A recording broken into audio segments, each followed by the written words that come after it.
Okay po. So, sige po, kunin na natin yung ating mga Biblia. I hope meron po tayong Tagalog kasi nakaka-nosebleed po yung English.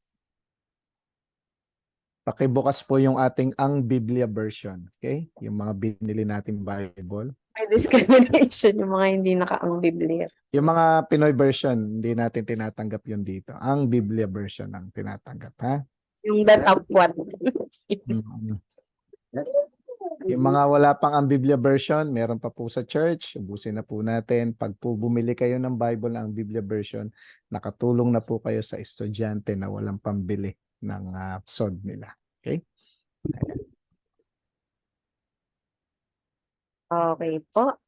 So, ayan. Hindi na siguro tayo mag-icebreaker. May icebreaker kasi dito pang ano, pang physical to eh. Ano to eh, basketball na char. Ano, pero siguro bago tayo mag-proceed sa ating word, can I hear at least two na volunteers, one from the girls, one from the boys, ng parang what was your reaction sa napag-usapan natin last Sunday? Or parang how did you parang take it in? Sa mga ano po, one from the girls, volunteer na lang and mabilis na lang po para ano, para mabilis din. One from the girls, one from the boys. Anyone? Kahit sino po pwede. Kahit pastor pwede po.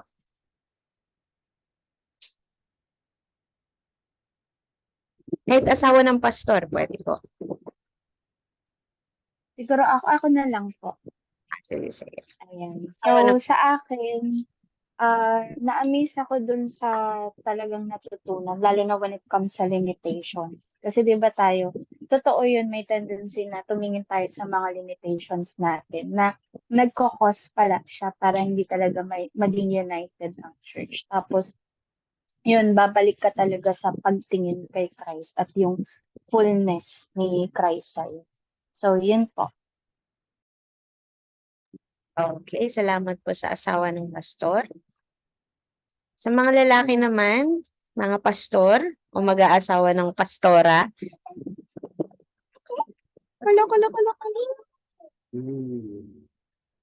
Sige na po sa mga boys. Come on, gentlemen. Yung magbo-volunteer hindi na sasali magtibag at magbuhat ng pinagtibagan.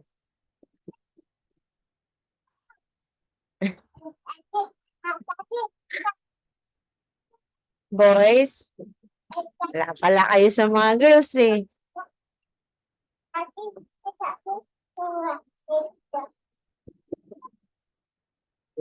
Isa lang po.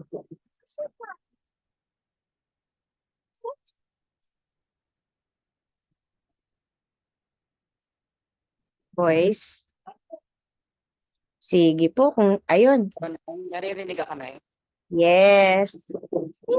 Ayun po. Sa akin ay ano po, mas nakita ko doon, na-emphasize yung grace, importance ng grace pagdating sa unity, na grabe pala yung scope na sinuong ni Lord para lang maging united yung tayo sa kanya at saka yung rin bawat isa sa atin. Pero tayo parang ang bilis nating itapon yung mga binild ni Lord dahil lang sa nasaktan tayo or siguro dahil sa mga walls na sinet natin.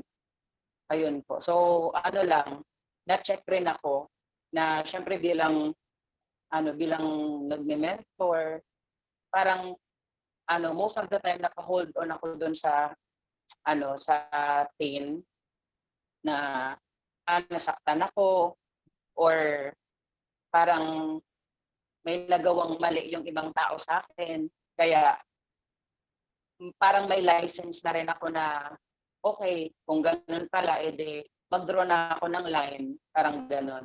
Ang dali lang sa akin na mag-draw ng line or ang dali lang sa akin na parang kalimutan na lang yung lahat or itapon na lang yung lahat for the sake na maprotektahan ko lang yung sarili ko without thinking deep kung papaano siya nag-start, kung papaano yung effort ni Lord para lang ma-establish yung unity. Tapos ako, parang ang kapal naman ng mukha ko.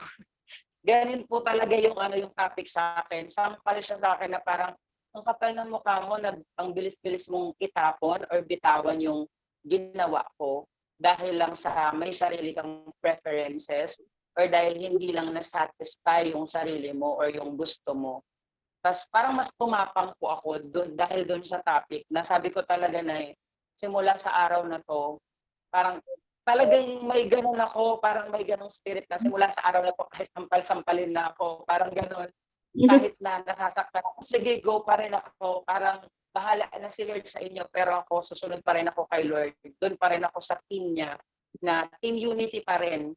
Kumbaga, andun pa rin ako sa point na magiging glue pa rin ako. Kahit na may mga times, alam kong somehow, natitake advantage na ako or somehow, parang nauupos, nawawala ka na talaga. Parang nire-remove mo na yung something for yourself. So, ayun po, nakaka-bless po na yung topic. Amen. Thank you, Jesus. I think si Ram, he's speaking for all of us. Kasi parang feeling ko, nakarelate ako sa mga sinabi ni Ram na as leaders, di ba, parang ganun din tayo. And I pray na kung ano man yung natutunan ni Ram, ganun din yung natutunan nating lahat sa topic. And this time, kung hindi pa man, this time, pag-usapan natin, mas laliman natin yung pag-uusap tungkol dito. Okay lang ba sa inyo? So, napunta tayo sa Hades ngayon, yung lalim natin naabot ng Tartaroo. Joke lang. Ayun. So, anyway, can we read our text, Ephesians chapter 4, verses 7 to 10? Pero mas maganda para ma-grasp natin yung context, simulan natin ng verse 5. Pakibasa na lang po ng meron bang ang Biblia version. Ari ko, hinubara ako. So, pasensya na po kayo kung may naririnig kayo sa background na, pate, gano'n. Sanay naman na kayo eh. Okay, pakibasa po. Anyone po na nandoon na, paki-unmute na lang. Ephesians chapter 4 verse, ano po? 5 to 10. Okay. Isang Panginoon, isang pananampalataya, isang bautismo, isang Diyos at Ama ng lahat, na siyang sumasa ibabaw sa lahat at sumasa lahat at nasa lahat. Verse 7. Katapwat ang bawat isa sa atin ay binigyan ng biyaya ayon sa sukat na kaloob ni Kristo. Kaya't sinasabi niya, nang umakyat siya sa itaas ay dinala niyang bihag ang pagkabihag at nagbigay ng mga kaloob sa mga tao. Verse 9. Ngayon ito, umakyat siya. Ano ito? Kundi siya'y bumaba rin naman sa mga dakong kalaliman ng lupa. Verse 10. Ang bumaba ay siya rin namang umakyat sa kaitaasan ng buong sangkalangitan upang kanyang mapuspos ang lahat ng mga bagay. Amen. Ang Diyos po ang mapagpala sa kanyang salita. So, pray muna po tayo, Lord. Holy Spirit, nagpapakumbaba po kami sa inyo, humingi po kami ng tulong. Inaamin namin na hindi po namin to kaya, Panginoon, intindihin kung wala po ang inyong kapangyarihan at ang inyong knowledge. Help us, O God, to understand your word and help our connections na hindi po kami, Panginoon, na makulangan sa connection para po lahat kami rito ay mapuspos ng inyong salita. Salamat po, O Diyos. Samahan niyo po kami. This we pray in Jesus' name. Amen. Amen. So, pinag-usapan po natin nung Sunday na ito pong book pala na inaaral natin. Kaya pala ito nasulat ni Paul and isa sa mga major themes niya is unity. It's because may mga threats sa unity ng church. By the way, trivia lang, yung Ephesus, yung letter ni Paul sa Ephesus, hindi talaga siya sa Ephesus lang. Actually, nilagay lang to ng mga naglimbag na Ephesus dahil yun yung major na lugar kung saan maraming simbahan. Pero actually, it's a general letter. General letter talaga siya na pinapaikot, sinicirculate sa lahat ng mga churches. So, ang kausap talaga dito sa Ephesus ay lahat ng simbahan. Okay, na nandoon sa area ng Ephesus at sa labas niya. Okay?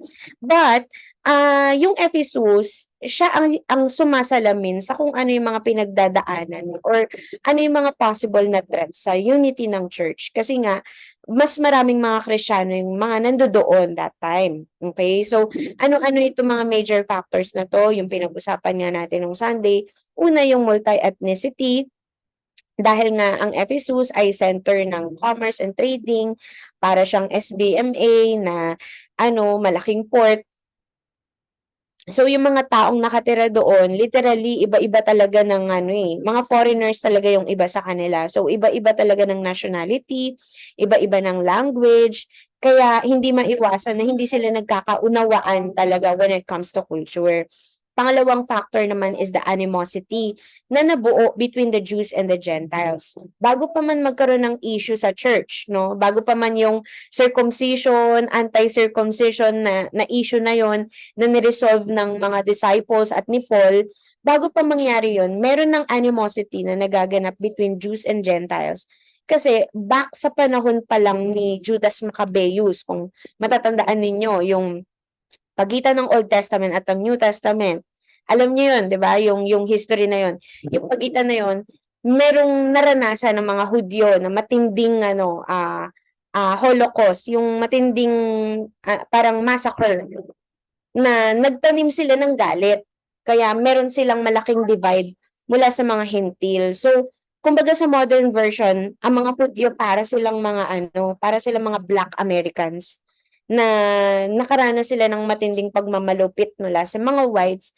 Kaya after ng lahat ng yun, kahit lumipas ang mga panahon, hindi may alis yung malaking wall between Jews and Gentiles. Plus, ang mga Gentiles, that time, talagang mailap sila sa mga Jews dahil nga ang tingin nila sa mga Hudyo ay mga banal or mga self-righteous. Okay?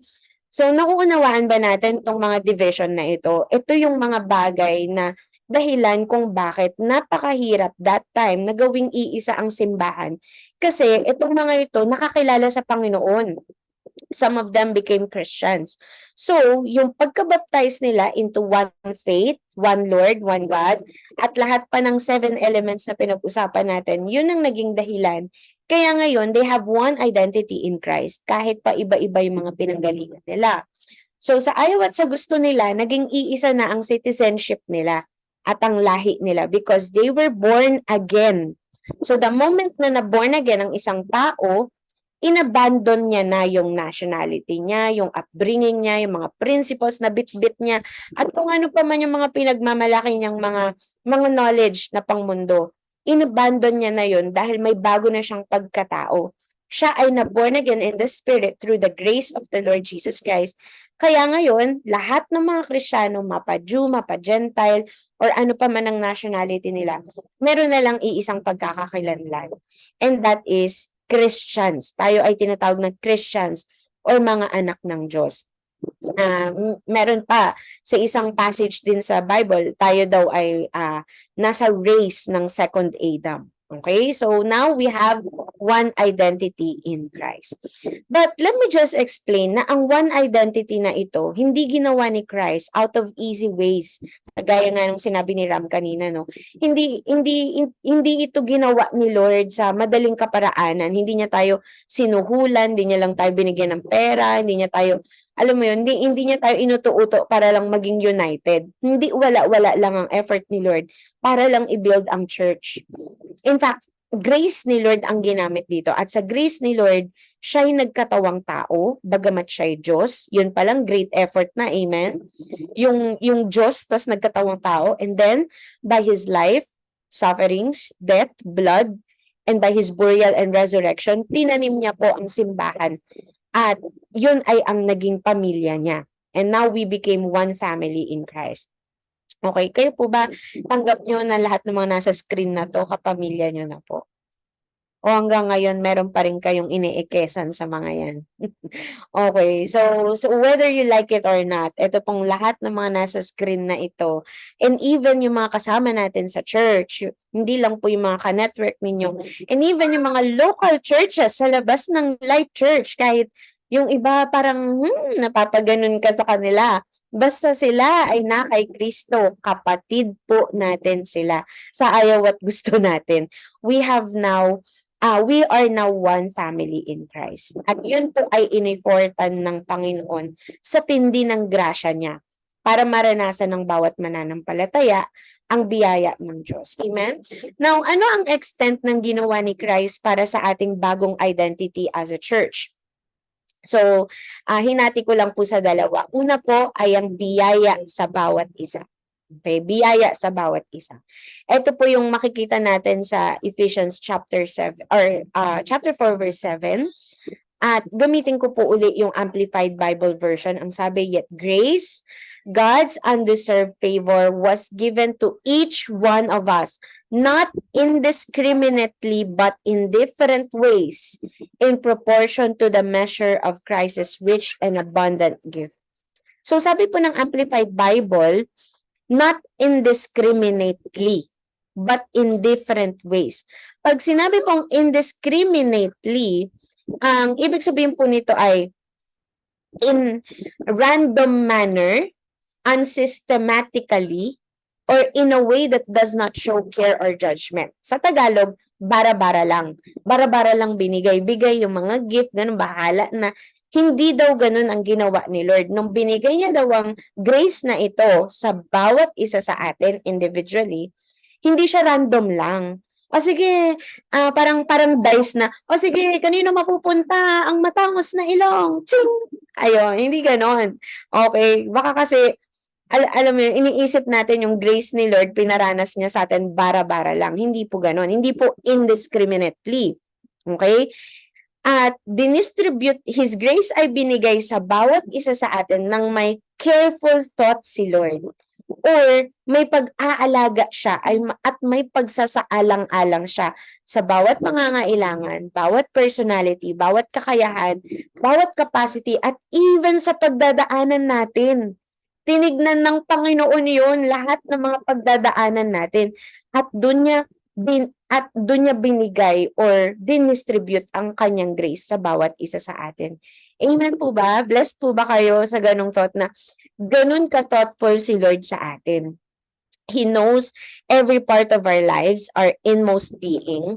Walang nakulangan ni isa sa atin ng biyaya ng Diyos. Walang pwedeng mag-accuse kay Lord ng, Lord, may favoritism ka. Lord, may partiality ka. May kulang ako sa grace. Yung kapatid ko, sinobrahan mo ng grace. Wala pong ganun. Walang nilaktawan si Lord ng grace.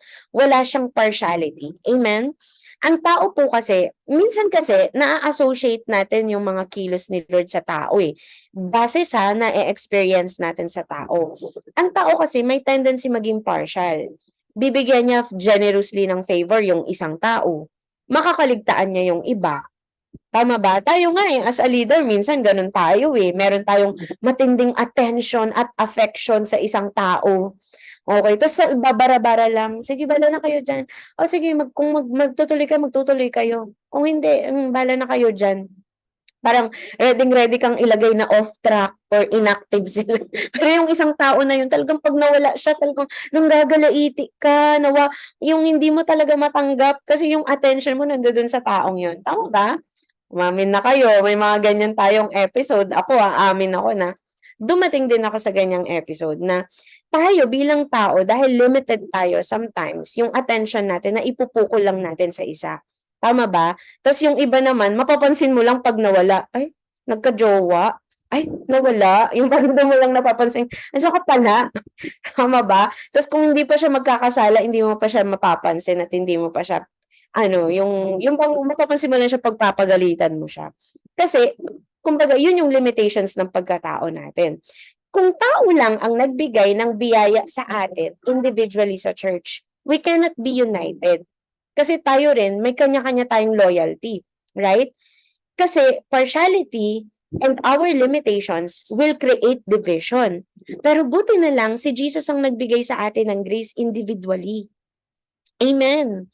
Kaya hindi tayo kulang ng biyaya. Hindi tayo napag-iiwanan ng grace ni Lord. His grace for one ay equally distributed to the other. Yung grace kay Ram ay grace din kay Paul John, at kay Danica, at kay Uncle Obet, at sa bawat isa sa atin. equally distributed pero personally experienced sa iba't ibang kaparaanan sa kung paano natin ito kinakailangan sa bawat sitwasyon ng buhay natin. Amen po ba? Like for example, may mga season sa buhay natin na si Kuya Joel dumadaan sa pagsubok, si Nanay Elena naman nagsi-celebrate. Hindi ibig sabihin mas gracious si Lord kay Nanay Elena at hindi kay Kuya Joel. Yung grace ni Lord na-experience ni Kuya Joel sa comfort ni Lord kapag dumadaan siya sa pinagdadaanan. Yung grace ni Lord nararanasan ni Nanay Elena pag nagsi-celebrate siya. So ganun po, iba-iba po yung ways ng pag-experience natin ng grace ni Lord. So alisin natin yung tingin natin sa galing, sa appearance, sa yaman or sa influence bilang basehan kung sino ang pinagbibigyan ni Lord ng abundant ng grace niya. God gives grace according sa measure niya, hindi sa kakayahan natin. And I'm talking about believers ha. Believers. Basta ikaw ay mananampalataya ni Kristo, abundantly, you are experiencing the grace of God. Now again, the grace here is charis, which means kindness. At ang grace na ito ay yung pabor at kabaitan ng Diyos na bagamat ang Diyos ay hari, ang Diyos ay Diyos, ibinigay niya ang kanyang sarili sa atin. So remember this, that the grace of God ay may dalawang itsura. Una, it's a person. Grace is a person. And that is the Lord Jesus Christ. Yung embodiment ng Diyos sa pamamagitan ng Panginoong Hesus, that is grace. Hindi natin yung deserve. Hindi natin deserve makita ang Diyos. Nung araw, pag nakita mo ang Diyos, patay kayo. But because of the Lord Jesus Christ, nagkaroon tayo ng grace nung nakita na naranasan natin siya personally. Amen? So that's one. Grace is a person. And pangalawa, grace is the gifts na binibigay ng person para tayo ay makapaglingkod sa person na ito. Amen? It's the gifts, it's the capacity to serve Him, the capacity to worship Him, and every access na pinagkaloob niya sa atin, sa Kanya, yun ay grace. Amen? Kaya nga tayo may iba't ibang testimony, iba't ibang itsura ng lakad, ng facing, at paraan kung paano natin na-experience si Lord, pero may iisa tayong mensahe. Tama ba? Yung iba sa atin, naranasan ng grace ni Lord sa mga testimony ng hinango ka mula sa kasalanan. Yung iba naman, inalis ka mula sa depression. Yung iba naman, hinil yung heart mo mula sa broken family, mula sa broken heartedness. Yung iba naman sa atin, nakaranas ng grace ng Lord, nung binigyan ka ni Lord ng attention mula sa pagiging, alam mo yun, mula sa pagiging wala, yung pagiging nothing, biglang pre-nomote ka ni Lord. So, sa maraming kaparaanan natin, naranasan itong grace na ito. At itong grace na ito, yung tinutukoy sa Romans 5:2 na ang sabi, through whom we have gained access by faith into this grace in which we now stand. So this grace is where we stand hanggang sa makita natin si Kristo. At ito ang magpapanatili sa atin sa paglilingkod at pagdi-disciple or pagpapadisciple individually, yung grace in which we now stand. Amen ba? So contemplate this. Ipag-isip-isipan natin, pagbulay-bulayan natin tong thought na to. Pakinggan nyo to maigi. Kaya wag na wag mong hahanapin ang wala sa'yo o yung hindi mo nare-receive mula sa iba. Kasi baka dahil doon, i-divide mo yung sarili mo sa church. Or mag-quit ka sa pagiging leader na nag-unite sa church. Okay? Like for example, minsan hinahanap natin, sana may partner ako sa buhay para lumago ako, sabi ng mga single. Tama ba? Sana may best friend ako, nahahatak sa akin, may best friend ako na yung alam mo yun, nakikwento ko sa kanya ang lahat at kasama ko siya sa buhay, mga ganun. Para lumago ako kay Lord, yung maiintindihan ako. Sana may mentor akong maalaga sa akin, lagi akong kinakamusta. Sana may mentee ako na kasing tindi ng mentee ng iba para lumago ako at magawa ko ang ministry ko. Yan yung hinahanap natin eh. Sana may Timothy ako na ganito. 'Di ba? Kapag wala tayo ng mga bagay na yun, we feel helpless. We feel like yung ministry natin frustrating. Kasi wala akong Timothy, nakaka-frustrate yung ministry ko. Kasi hindi ako masyadong nakakamusta ng mentor ko. Kasi wala akong partner in life. Kasi ang dami nating hinahanap para masabi natin na magiging malago yung ministry natin. Kapatid, nung tinawag ka ni Lord, mag-isa ka lang. Tama ba? Kasi sapat na si Lord sa'yo. And kahit magkulang ang tao sa'yo or ikaw mismo feeling mo kulang ka, feeling mo lang, okay, kulang ka, Vin. Kahit feeling mo yon, sapat ang grace na binibigay sa'yo ni Lord para magstay kang nakatayo at magawa mo ang purpose mo powerfully. Enough si Jesus at ang grace niya. Amen? And to those leaders na nag-i-struggle, wag niyong tignan yung dami ng iba. Buti pa sila, meron na silang ganito, meron na silang ganyan. Ako na nga yung nagla-life group, ako pa yung nagpo-post, ako pa yung nag-greet ng birthday nila, ako pa yung nagpo-provide ng pagkain, ako rin ang worship leader, ako lahat. Tapos tinitignan mo yung ibang tao, yung ibang mga network leaders, oy sila, may naaasahan silang ganun, buti pa sila, buti pa sila. Gusto kong paalala sa inyo leaders, si Lord ang ka-covenant mo sa purpose mo, hindi sila.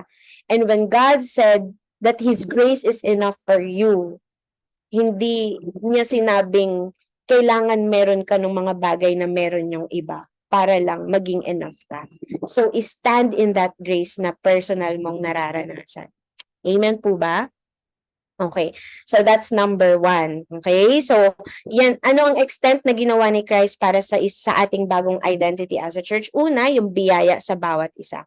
At pangalawa, yung regalo para sa buong church. Uy, regalo mo para sa church mo. Hindi yan yung pag-uusapan natin ngayon kasi kinabahan tayo, baka maglabas na naman tayo ng patiket eh.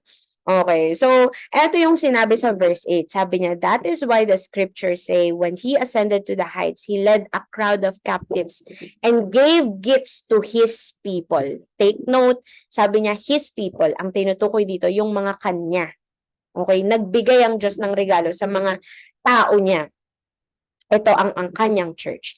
Alam niyo ba na ang verse na ito ay galing sa Psalm chapter 68 verse 18? Pwede ba nating basahin? Ayan, Psalm chapter 68 verse 18. Tapos i-compare natin yan dun sa Ephesians. Sabi dun sa Ephesians, that is why the scriptures say, when He ascended to the heights, He led a crowd of captives and gave gifts to His people. Pagdating ng Psalm 68:18, pakibasa nga po ni Dang. Dang, ayun, sakto. Pinapakita ni Dang yung Bible niya. Psalm 68 verse 18. 18. Tumampa ka sa mataas, patnubayan mo ang iyong bihag sa pagkabihag. Tumanggap ka ng mga kaloob sa gitna ng mga tao. Oo, pati sa mga mapanghimagsik upang makatahang kasama nila ang Panginoong Diyos. Okay. Ayun. English version, ang sabi niya, when you ascended on high, you took many captives. You received gifts from people, even from the rebellious, that you, Lord God, might dwell there. Mayroon po kayong makikitang nakaka-puzzle dito. Kung nakabukas sa inyo yung Ephesians 4:8 ninyo, yan. Tapos nakabukas din sa inyo yung Psalm 68:18. Sige po, kung may Google kayo dyan, buksan nyo yun pareho. Meron po kayong makikitang nakaka-puzzle. Ano ang pinagkaiba? Find the difference. Sige nga po. Kasi kinote ni Paul to yung Psalm 68:18 pero may pinagkaiba. Ano ang pinagkaiba? Sige, Nay, siblings. sa Ephesians po, siya yung nagbigay, pero sa Psalms po, siya yung tumanggap ng gift. Yes, exactly. So napansin nyo ba yung pagkakaiba na yon? Sabi ni Paul, nilid mo yung mga bihag at nagbigay ng regalo sa mga tao mo.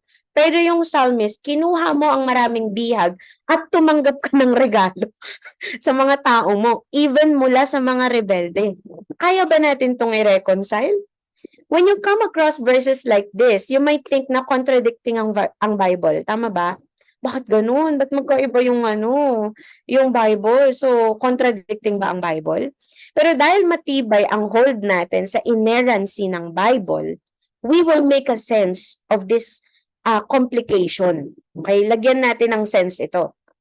According sa entire message ng Bible. Okay? So, let me explain. This is about God's grace na binigay as a gift. Tama ba? Nagbigay si Lord ng gift sa kanyang mga tao. Mukhang may 5 minor and 2 major changes na ginawa si Paul mula dito sa psalm na ito. Kaya hindi lang siya nag-quote ng isang verse. Pero the best explanation is that hindi binago ni Paul, hindi niya binago yung verse ha, hindi niya ni-revise yung Psalm 68:18. Ang ginawa niya, sinamarize niya yung buong Psalm 68. Yung chapter 68, sinamarize niya at ito yung naging summary, yung Ephesians 4:8. Okay? Kasi kung pupunta tayo ng Psalm 68:34-35, ang sabi, "Sing to God, you kingdoms of the earth, sing praise to the Lord. To him who rides across the highest heavens, the ancient heavens, who thunders with mighty voice. Proclaim the power of God, whose majesty is over Israel, whose power is in the heavens. You, God, are awesome in your sanctuary. The God of Israel gives power and strength to his people." So yun yung kinuha ni Paul at idinikit niya dun sa verse 18. Now, ang essence ng psalm na ito ay pinakita na si God is like a military victor na may karapatang bigyan ng gifts ang mga taong identified na sa kanya. Ibig sabihin, yung mga tao niya, his people, at yung mga loyal na mga kakampi niya. Ang point ni Paul sa Ephesians is in harmony dun sa image na ginamit sa Psalm, once na ang isa palang conqueror ay naka-receive ng tribute, he received gifts from the people. Ibang people yung tinutukoy dito na nagbigay sa kanya ng gifts. Ito ay tribute at plunder mula sa mga taong tinalo niya. Nung araw kasi, ang mga hari na nakikipaggera, kapag natalo nila yung isang bansa, ibibigay nila ang kayamanan nila dun sa hari na yun. Uunawaan po ba natin? So yung mga tribute at plunder na yon, kukunin niya. Okay? Pagpasok niya, and then, dala niya yon, pagpasok niya sa kingdom niya, gagawa siya ng isang mahabang procession, tapos yung mga tao sumisigaw-sigaw. His people naman ay nakakaranas ng pagbibigay ng gifts. He will distribute all the plunder na nakuha niya to his soldiers and his people. Nakita po ba natin yung picture? Yun pala yung, ganun natin maire-reconcile itong Psalm 68 at itong Ephesians 4:8. Kaya yung sinabi ng Ephesians 4:8 na gifts to his people, ito ay yung tinukoy ng verse 35 dun sa Psalm 68 na power and strength. Yung gifts pala na yun is the God of Israel gives power and strength to his people. Okay? Nauunawaan po ba natin? At binigay ito ni Christ as a church collectively sa atin. Andiyan pa po ba kayo? May kausap pa po ba ako? Mag-thumbs up lang kayo. Okay?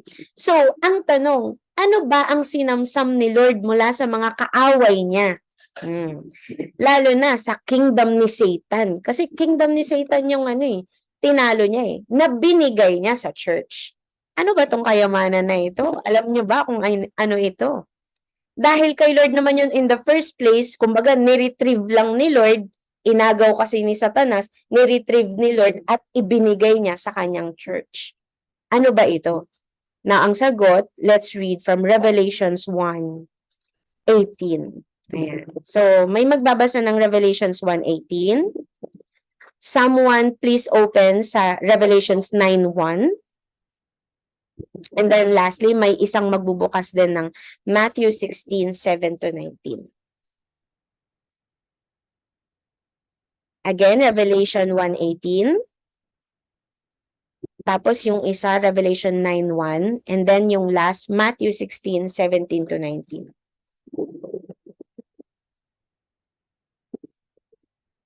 Gifts po yung pinag-uusapan dito yung gifts na kinuha ni Lord sa kalaban niya tapos pinamudmud niya sa kanyang church.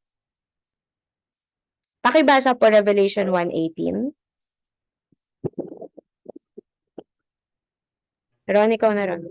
Revelation 1:18. At ang nabubuhay at ako'y namatay, at narito, ako'y nabubuhay magpakailanman, at nasa akin ang mga susi ng kamatayan at ng Hades. Amen. Next, Revelation 9:1, Jenny May. At umihip ang ikalimang anghel at nakita ko ang isang bituin na nahulog sa lupa mula sa langit at sa kanya ibinigay ang susi ng hukay ng kalaliman. Okay, so pinag-uusapan dito keys. The key sa Revelation 9:1, key of the bottomless pit. And then sa Revelation 1:18, the keys of death and Hades. And then, kung babalikan lang natin ang Matthew 16:17 to 19, merong mention dito si Jesus Christ. Nung kinausap niya si Peter at nag-declare si Lord na itataguyod niya ang church. Natatandaan niyo po ba yon? Sige nga, pakibasa nga natin. Matthew 16:17 to 19.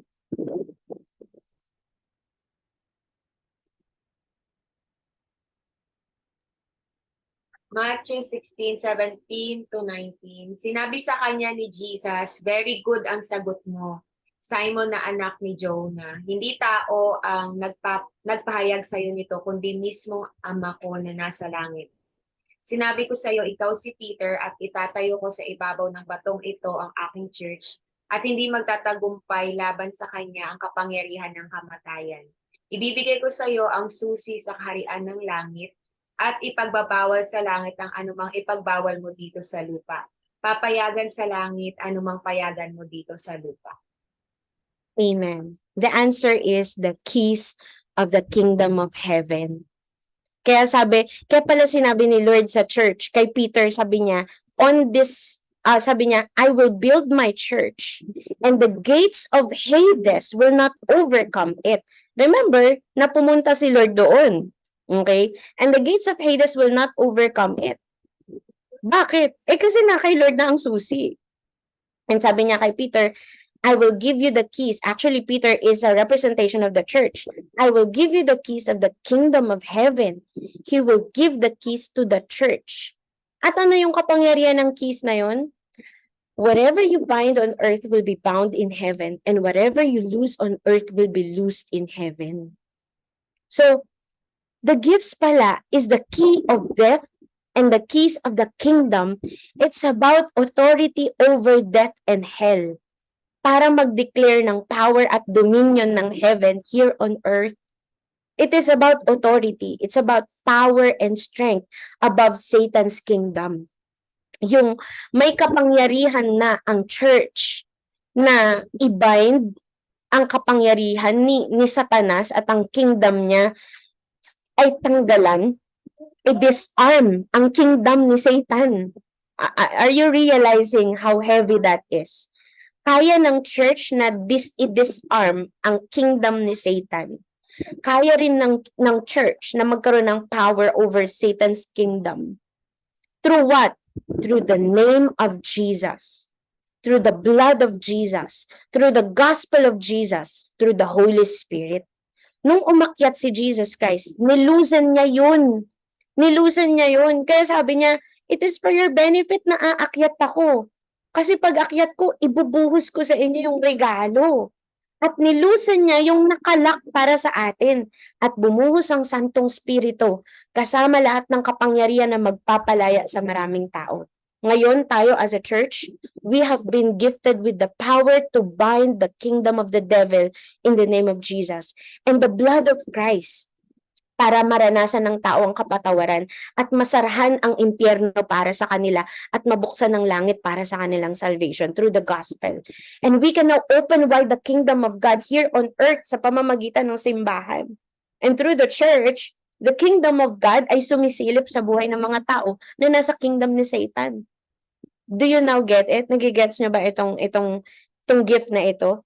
So, kung anong klaseng pambihirang gift ang meron tayo from Christ, ito yung sinasabi ng salita ng Diyos na gifts that gives power and strength to His people. Amen? So contemplate this. Pag bulay-bulayan natin ito maigi. How much of that power and strength of the church ang ginagamit natin at na-appreciate natin as a church as of today? Gaano sa sobrang vast nung kapangyarihan na yon, gaano kaya karami yung portion doon na nagagamit natin ngayon as a church at na-appreciate natin as a church? Baka hindi pa pala natin natatap yung fullness ng power na yon, no? Hindi pala biro yung kapangyarihan na pinagkaloob sa atin. Yung gift pala na yun, hindi pala siya yung magaling ka lang kumanta, hindi lang pala yun. Hindi pala siya Hindi pala siya limited lang sa talents. Hindi siya lang about sa talents. Hindi pala biro yung kapangyarihang pinagkaloob sa atin. Pero bakit parang ang church today, limited lang ng programs, ng appearance sa harap ng tao, kung ano yung pinapakita natin sa social media, parang hanggang dun lang yung reach natin. How much of this power ang ramdam ng community? Na kapag merong mga nadedemonyo, talagang tatawagin nila ang church. Do we disarm the evil forces around our family, around our relatives or friends and community?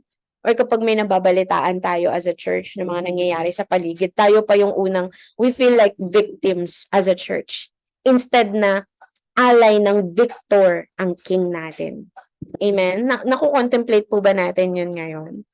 So, dito po ako magtatapos, no? Para lang mas mag-matter sa atin yung gift na yan. Paalala ko lang yung dalawang theological truth sa atin ng extent ng ginawa ni Christ upang iparanas ang biyaya sa bawat isa at ibuhos tong regalo na to sa church. One, He descended sa pinakamalalim na bahagi ng mundo. Second, He ascended sa pinakamataas na kalangitan. And we're talking about the lowest level of hell and the highest level of heavens, abot na abot at inabot ng Panginoong Jesus. Sa ASV po, ang sabi sa verse 9, now this, He ascended, what is it but that He also descended into the lower parts of the earth?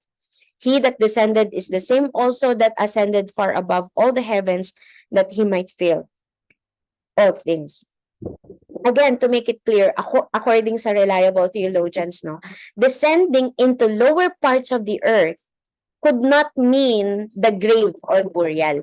Hindi, yung sinabing bumaba si Kristo sa mababang bahagi ng mundo, hindi lang po pwedeng ang ibig sabihin lang nito ay ang libingan. At kung magiging mas technical pa nga tayo, actually, ang libingan ni Jesus Christ, hindi siya, hindi siya kagaya ng mga libingan natin ngayon na talagang nasa loob. Garden nga yung libingan ni Christ, di ba? Na hindi yung kagaya ngayon na nilulubog talaga 6 feet below, Hindi eh. So, it's not just burial, it's not just grave gaya ng sinasabi ng ibang scholars. Dahil ang lower parts dito ay hindi lang isang bahagi ng lupa. We're talking about compartments. Kasi sabi niya, lower parts of the earth. So, marami palang pinuntahan si Lord. Naku po, nung una, Hades lang pinag-uusapan natin. Ngayon, parts ng pinag-uusapan, compartments.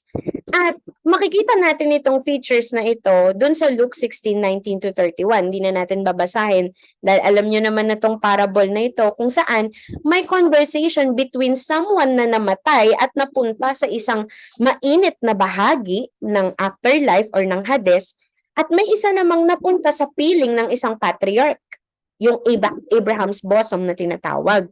Okay? So we're talking about upper Hades, lower Hades, at actually kung mas lalaliman pa natin, kasama ang Tartaroo, ang Tartarus. Okay? Pero dun muna tayo sa upper and lower Hades kasi yun lang yung saklaw ng ng na-discuss natin. And yung descended dito ay hindi pwedeng gawin ng isang taong patay. Okay? Kasi descended is an active word nung mismong taong gumawa ng pagbaba. Bumaba siya on his own ng buhay na buhay, conscious, para gawin ang mga necessary steps para sa kaligtasan ng tao. Ano yung necessary steps na yon? Sinabi to ni Peter in 1 Peter 3:18-19. Sabi, Christ suffered for our sins once for all time. He never sinned, but He died for sinners to bring you safely home to God. He suffered physical death, but He was raised to life in the Spirit. At chronological po ito So, after daw niyang mabuhay in the Spirit, so He went and preached to the spirits in prison. Ako naniniwala mas madaling i-interpret ito ng literal kaysa figurative. Kasi meron ding mga theologians na nagsasabing, yung mga pinag-preachan dyan ni Jesus, yung mga spirits, yung mga kaluluwang nakakulong pa sa kasalanan. Pero hindi, interpret mo muna literally. So, He went and preached to the spirits in prison. At yung prison na tinutukoy doon are the spirits of the dead. Okay? Yung mga spirits na dead. Okay? First, to the believers na nasa upper Hades. At ang goal dito, ang step na kailangan gawin dito ni Jesus is to preach salvation through Christ. Hindi para i-convert sila, pero para i-confirm yung faith nila. At sabihin, ako yung Christ na hinihintay nyo. Ako yung garment na yumakap kay Adam at Eve after nila magkasala. Okay, ako yung lamb, ako yung kaisa-isang anak na papatayin dun sa Mount Moriah. At yung pinalit na lamb, ako yun. Ako yung blameless na mga offering na ino-offer. Ako yun, yung mga shadow na yun, na nagkaroon kayo ng faith at yung ark na yun, kung saan pumasok si Noah, lahat na may kinalaman sa pagliligtas ng Diyos, ako yun. Ako yung pinatutukuyan. So, preach yun ni Christ sa kanila. That He is the salvation na hinihintay ng mga righteous na mananampalataya kay God dun sa upper Hades. Okay? Now, also, He preached to those na nasa lower Hades. The wicked in the lower Hades are the people who rejected God, who rejected the prophets, who rejected yung thought ng salvation through the Messiah. Okay? Kaya, ang pag-preach naman ni Lord dito is to preach judgment because of their rejection of faith in God. Okay? So again, upper Hades, Abraham's bosom, kung saan naghihintay na parang mga captive, yung mga naghintay sa pangakong Messiah at sa salvation ng Diyos from the time of Adam until bago mag-resurrect si Christ. Okay? And it was like a station na after nun, kinuha sila ng Lord at nilagay sila sa heaven. Okay? Sa third heaven, to be in particular. Okay? So, He won over death. Now, judgment naman para sa mga hindi naniwala sa Diyos noon pa man na nasa lower part of Hades, like the rich man. So, dito makikita natin that Jesus literally triumphed over hell and set the captives free. At dahil sa ginawa ni Christ, pinagtagumpayan niya ang kamatayan, kaya lahat ng mananampalataya sa Kanya from that point on receives eternal life. And even mamatay physically, they will live with God in His dwelling place. Amen. So, ibig sabihin pala, yung gift na meron tayo, it took Jesus Christ descending into the lower or the deepest part of the earth in order to ascend into far above to the highest heavens. Ang sabi ng Mark 16:19, after the Lord Jesus had spoken to them, He was taken up into heaven and He sat at the right hand of God. So this is theological at hindi lang figure of speech. Pag sinasabi ko sa inyong, there is no sphere of the universe or beyond that He did not enter. And there is nothing that remains unaffected by His influence and His power. Amen ba? Andiyan pa ba kayo?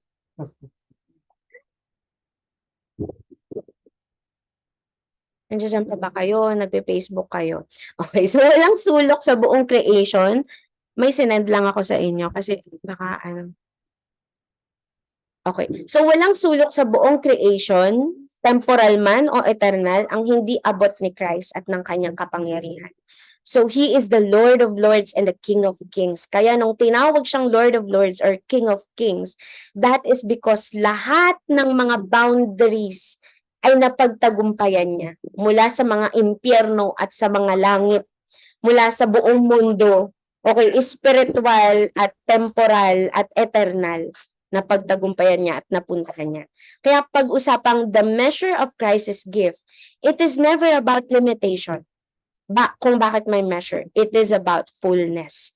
Kaya ang sabi ng verse 10, He who descended is the one who also ascended far above all the heavens, that He might fill all things. At tong fill na to is about fullness. So, kung alam lang natin ang ibig sabihin ng kapuspusan ng fullness ni Christ, siguro lagi natin itong hahanap-hanapin. Lagi natin itong gugustuhin. And this is our identity as a church. Kaya tayo united. The fullness of Christ. Amen ba? Marami ba tayong natutunan? So bilang application po natin, una, be filled with Christ.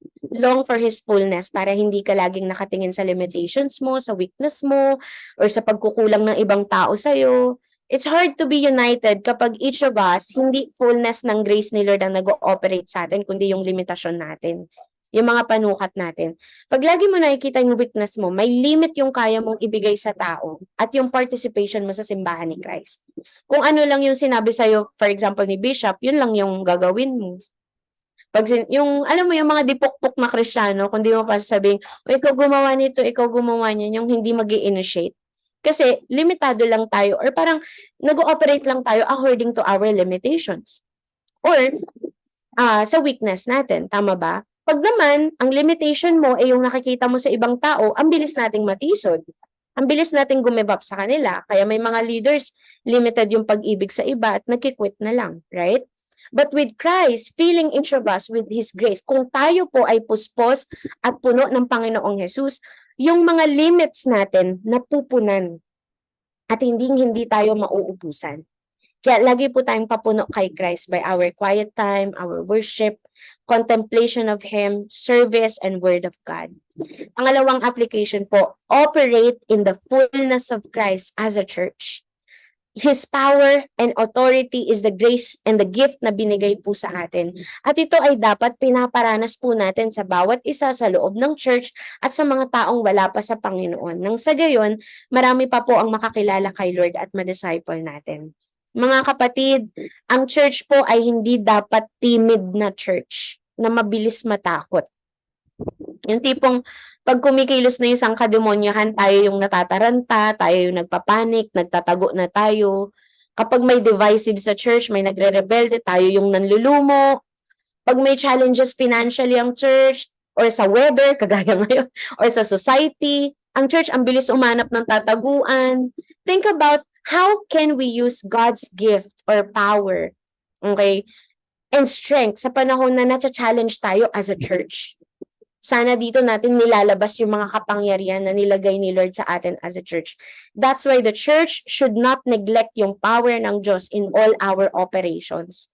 Baka kasi logical na lang tayo mag-isip ng mga plano para sa simbahan, hindi na spiritual. Amen? Yung mga life retreats natin, di na natin binavalue yung spiritual preparation, yung mga life group natin, utak na lang natin pinapagana natin. Ano kaya yung maganda kong ibala dito? Hindi na tayo nanghihingi ng anointing kay Lord. Alam mo yun, pag nagme-minister tayo, nagpe-preach tayo, sarili na lang natin galing. Baka hindi na tayo nag-ooperate dun sa gifts of yung power na yun na binigay ni Lord sa church. Number 3 na application, keep Jesus the center of this church. Huwag nating gawing mukha ng church yung mentorship natin.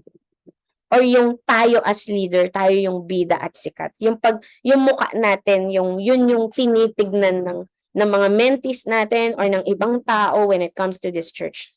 Alam niyo ba sa tuwing kailan tayo natitempt na alisin si Jesus sa center ng church?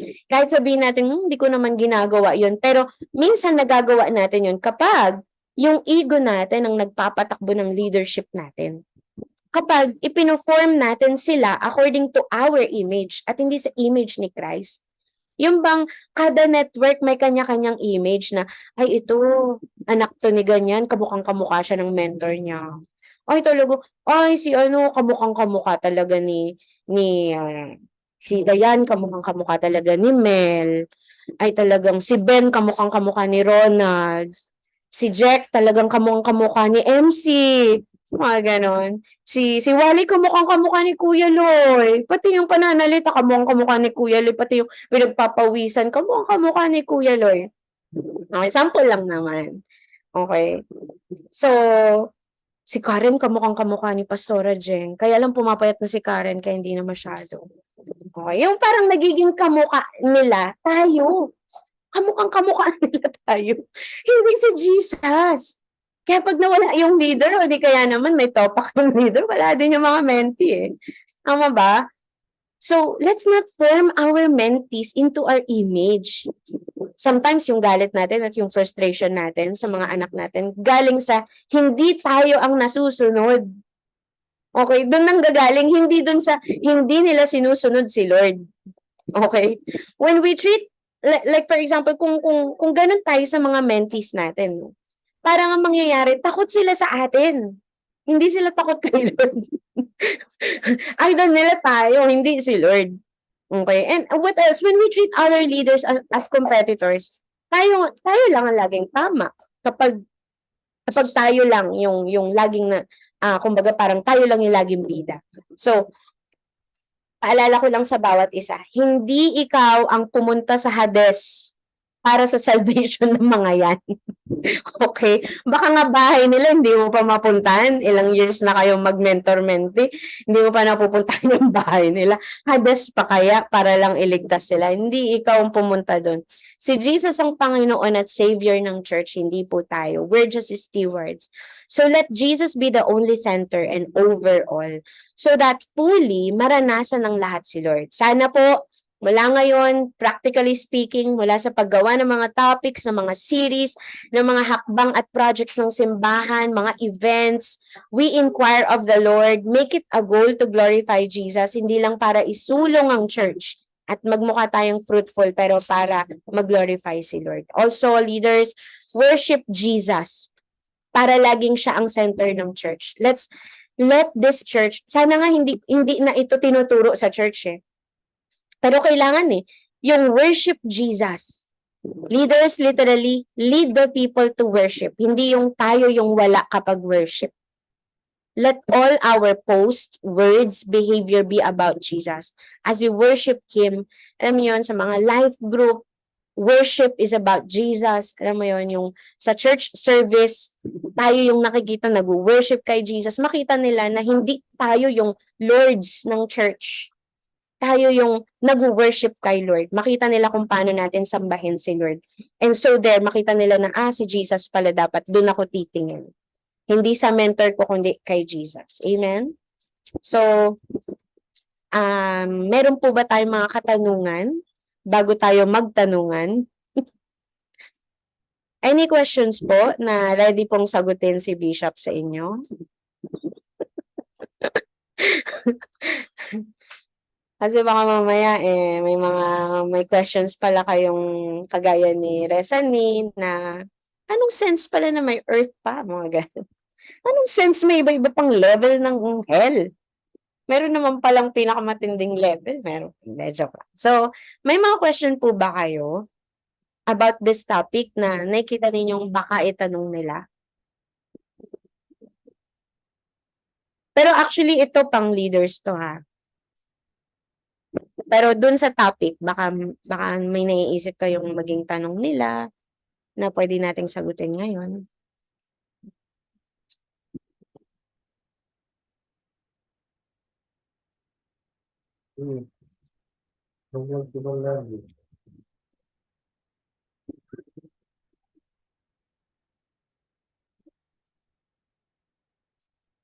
Questions? Ready po si Bishop na sagutin ang mga questions niyo. Basta hindi English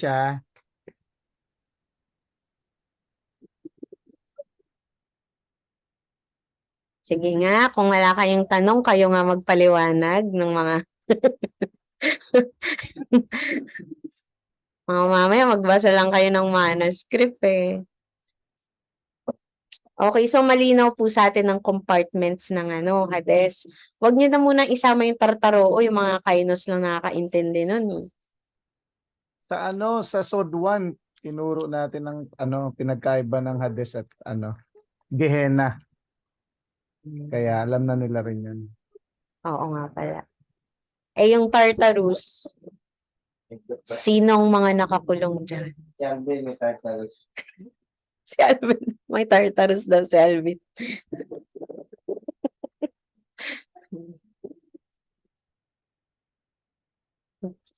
Wala na bang tanong? Si Nanay Elena. Yung mga iniisip nyo na baka tanungin sa inyo this week. Actually, according kay Pastora Jeng, last Sunday may mga nagtatanong na Baka putaktain po kayo ng tanong this week sa mga life groups ninyo. At least you have the Baka kayo rin may tanong.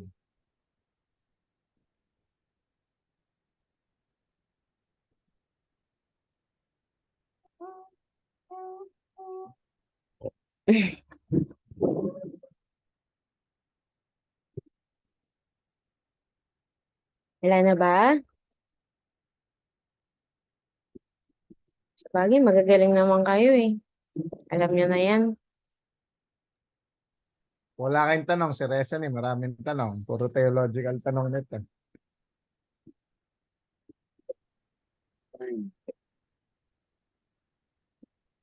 Ano? Ikaw, Bin. May tanong ka ba sa Tartarus? Tropa ko yan eh.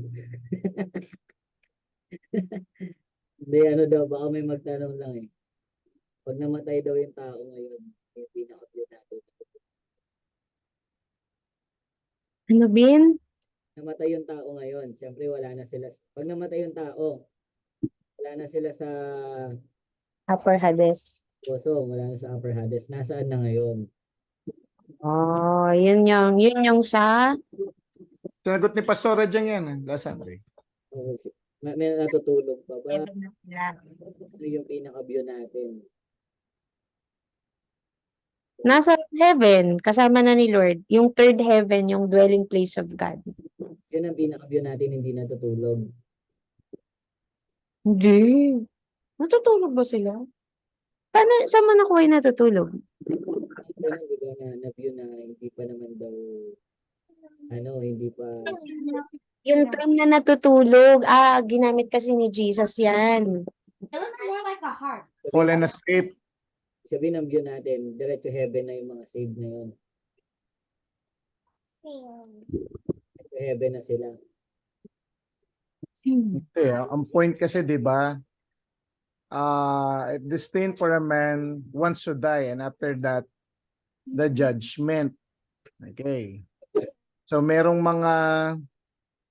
mga hold yan. Actually, isa sa mga hold yan na sleep, natutulog daw kasi nga yun ang ginamit. Okay. So, ang point kasi doon na sabi nila na sleep, pwedeng si Jesus, maybe, sinabi niya nag-sleep. Kasi, ang point kasi doon, like for example, tayo. Paano mo nalaman na ikaw ay natulog? Alvin, paano mo nalaman na ikaw ay natutulog? O, doon ka pala sa kabila. Doon ka. Sige nga, Alvin. Nagising ako. Ha? Nagising ako, kaya natulog ako. Ano? Nagising. Kasi nagising. Nagising ka, kaya ka doon mo nalaman, natutulog ako. Pero pag nananaginip ka, kayo ba nanaginip kayo na natutulog kayo? Nanaginip ba kayo na natutulog kayo? Ikaw, Carla, nanaginip ka ba na nanaginip ako? Anong panaginip mo? Natutulog ako. Diba? Madalas, pag nananaginip tayo, hindi natin alam na natutulog tayo. Kasi, nanaginip tayo, parang, it seems like parang totoo yung nangyayari. Kaya pag nagising ka, ay panaginip lang pala. Pero, kaya ko nasabi na hindi mo alam na natutulog ka kapag nananaginip ka. Kasi, nandun yung emotion mo, di ba? Minsan, iba sa atin, pag nanaginip, paggising, umiiyak kasi parang totoong-totoo, ganyan-ganyan. So, kung titingnan natin yung parang common sense dito, kapag namatay ang tao,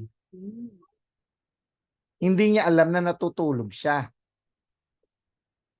Kasi, right after ng pagkawala siguro ng nung spirit mo wala, ang susunod na bukas na ng mata mo, it's either judgment na eh. Yun yung sabi ng Bible, it's either judgment. Yun nga yung pinag-usapan namin na Reza ni kanina. So, posible na ito yung mga hold. Posible na kung ikaw ay na kay Lord, it's either magising ka na, ayun na. Judgment na ng pagbibigay ng rewards. Posible o dadaling ka na doon.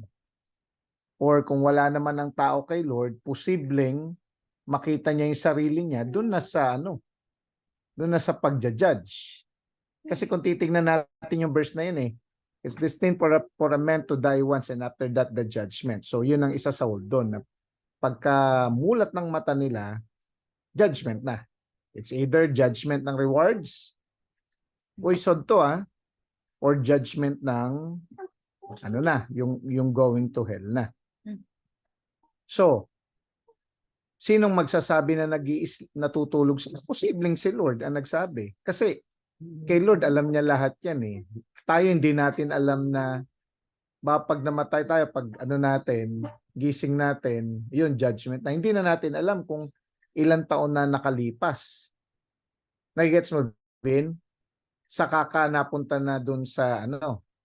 Pero kay Lord, pwede siya magsabi, pwede. Hindi ko sinabing tatayo natin as theology yan. Pero pwede siyang magsabi ng natutulog. Kasi alam niya na Ano po yung stand natin? stand natin, of course, yun nasa Bible. Na After namatay, destined sa tao, ano ba yung verse na yun? sige po, para alam din ng bawat isa sa atin. Kasi hindi mawawala yan. Destined for a person to die once, and after that, a judgment.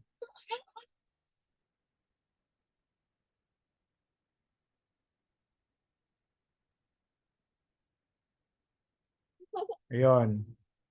That is Hebrews 9:27.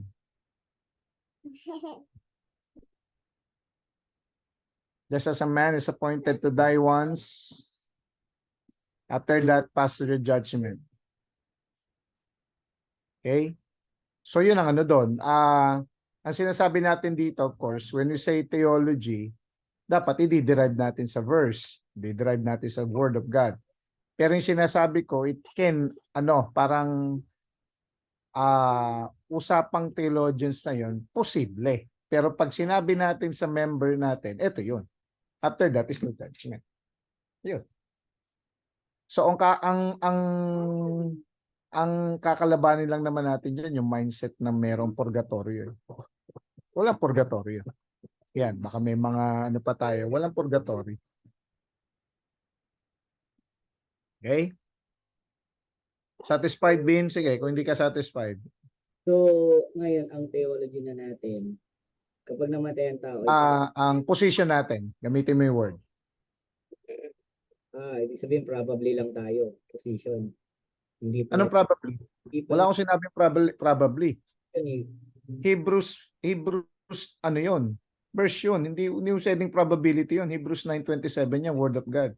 Kung gagawin din natin position lang, ibig sabihin po, Hindi, yan talagang position natin. ayun, At yan ang position din ng mga kasi pag hindi mo naging position ng Hebrews 9:27, hindi ka na biblical. it means like, theology naman natin siya. Pag may nagtanong sa atin, theology na natin siya. Yun nga, yung position na natin yun. May nagtanong sa atin as like, kayo, ano ang theology niya? Anong position niyo pag may ganito? Oh, yan. Sabihin bilang, parang ganun. Sabihin natin, kapag namatay ang tao, ay kung believer siya. May na boses mo, Bin. Teka na, may maingay din dito. Mag-headset ako. Kapag Bin yung ano mo, yung I think sa ano mo yun. Hindi naririnig talaga. Sira na yung narinig na ako. yan. Tapos lapit ka na lang. Okay. Kumagano. Hello. Hello. Ayan.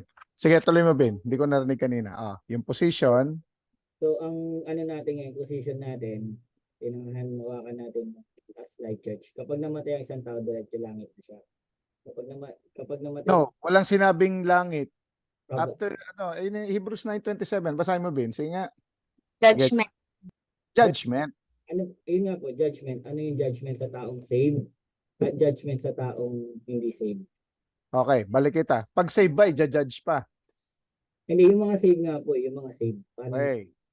Yun yung tanong naman. O sige, sabi natin judgment. Okay. Anong judgment sa kanila? Sa mga sa mga saved? Ayun nga po yung tinatanong ko, anong view natin? Ano bang judgment doon sa tinuro natin sa SOD? Of course, there's no, ano sabi ng Romans 8:1, there's no more condemnation sa lahat na nakipag-isa kay Kristo. So lumalabas, hindi sila makakaranas ng judgment going to hell. Pero saan sila i-judge? Sa pagbibigay ng ano yon, Alvin? Sige nga, white throne o Baima? Sabi mo judgment tayo. Yun nga, hindi ibig sabihin ko lang ganito tayo. Kunyari may namatay ngayon. Hmm. Diretso na siya ng bima. Mike Enriquez. O sige, si Mike Enriquez. O. Hindi na siya diretso na siya bima ngayon. Wala na yung view natin na matutulog pa siya, hihintayin pa yung pagdating ni Lord. Ganun. Okay. Doon sa taong namatay, sabi ko nga kanina, hindi niya alam na natutulog siya. Pero tayo, for example, ngayon, Mike Enriquez, hindi niya alam na natutulog siya ngayon. Alam ni Kuya Habit eh. Diba? Pero tayo, pwede nating sabihin, kasi it's hard for us to na magbigay ng pinaka-right word pero pinaka-malapit yung tulog nga. Okay, now, kung titignan natin, for example, si Mike Enriquez, 2023 namatay.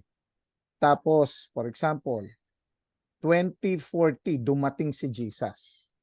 Okay? Sa tingin mo si Mike Enriquez, alam niya yung nangyari ng 2023 hanggang sa 2040? Hindi niya alam yun. Ako nagigets ko naman. Ibig sabihin, gets ko na yung mamamatay talaga sa judgment siya. Sabi kung yun po yung ganyan niyo po siya ipaliwanag. Which is, yung namatay na tao ngayon, hihintay niya pa talaga yung pagdating ni Lord. Kahit patay na siya. Kasi hindi niya nga lang alam na natutulog siya. Okay, tama. Yun po yung pinaka-view rin pala talaga natin. Parang sabihin natin na natutulog lang. Yun nga lang, hindi niya lang alam. Ang hirap gamitin kasi yung natutulog Pwedeng, ka dyan, putaktayin ka ng dyan. Pero may ginamit si Jesus na sleeper. Pero yung sleeper doon, hindi ibig sabihin patay na. Tignan mo, meron din, tige. Ano yung verse na you wake up sleeper. Hindi pa ako magbatin. Sige lang. Bilhin kasi ganito. Pagka ginagamit ni Lord yung term na sleep, or ginagamit ng Bible yung term na sleep, hindi lagi siyang literal. Hindi siya laging literal. In fact, malimit nagagamit si Lord ng word para sa mga believers na namatay ng word na dead. Those who have died, believers who have died, walang ganun. Walang ganun. Hindi gumagamit ng Bible hindi gumagamit masyado ang Bible ng death when it comes to believers na namatay. Pag believers ang namatay, ang tawag doon ng Bible, fallen asleep. Nasaan sila?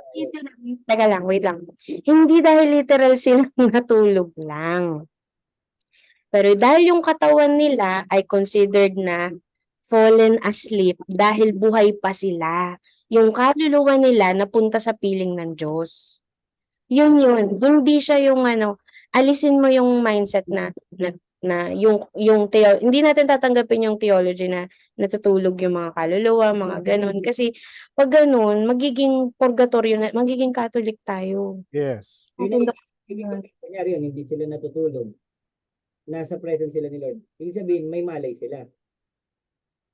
Wala silang malay physically. Hindi, wala yung spirit nila may malay sila. Nila, hindi ko alam. Tanong natin kasi, hindi mamatay Yung scope po ninyo, nagigets ko yung Pero siguro, hindi ko alam kung ikikwento ba ni Lord sa kanila ang lahat or makamalay na lang sila kapag nag-resurrect na sila in the flesh ng glorified body. Pero ang mahalaga, hindi kasi sila tinuturing na patay ng Bible. Kaya hindi sila tatawaging the dead. Ang tinatawag na the dead ng Bible, yung mga judge na sa condemnation. Yung mga nasa lower Hades, sila ang dead. Kaya kung mapapansin mo dito sa 1 Thessalonians, yung ginamit mong argument ng fallen asleep, believers yung tinutukoy dito. Those who have fallen asleep. Nagigets ko naman. Guys, baka kayo tanong nyo rin to, mamaya binababa nyo, ganyan din. Diba? So, nagigets ko. Okay, pupunta ang mga sa judgment ng mga pasaway So fallen, ano yung fallen asleep? Ayan, mamaya tanongin din sa inyo, baba niyo fallen asleep. Di ba? Tapos sabihin sa inyo, ano nga po yun? Di ba? Ano nga po yung magiging Ko na lang nag-explain, nagigets mo pa. natin ngayon? Hindi sila patay, hindi sila natutulog. Pero fallen asleep. Okay, ganito din. Sige, para guluhin ko palalo utak mo ha, ganito.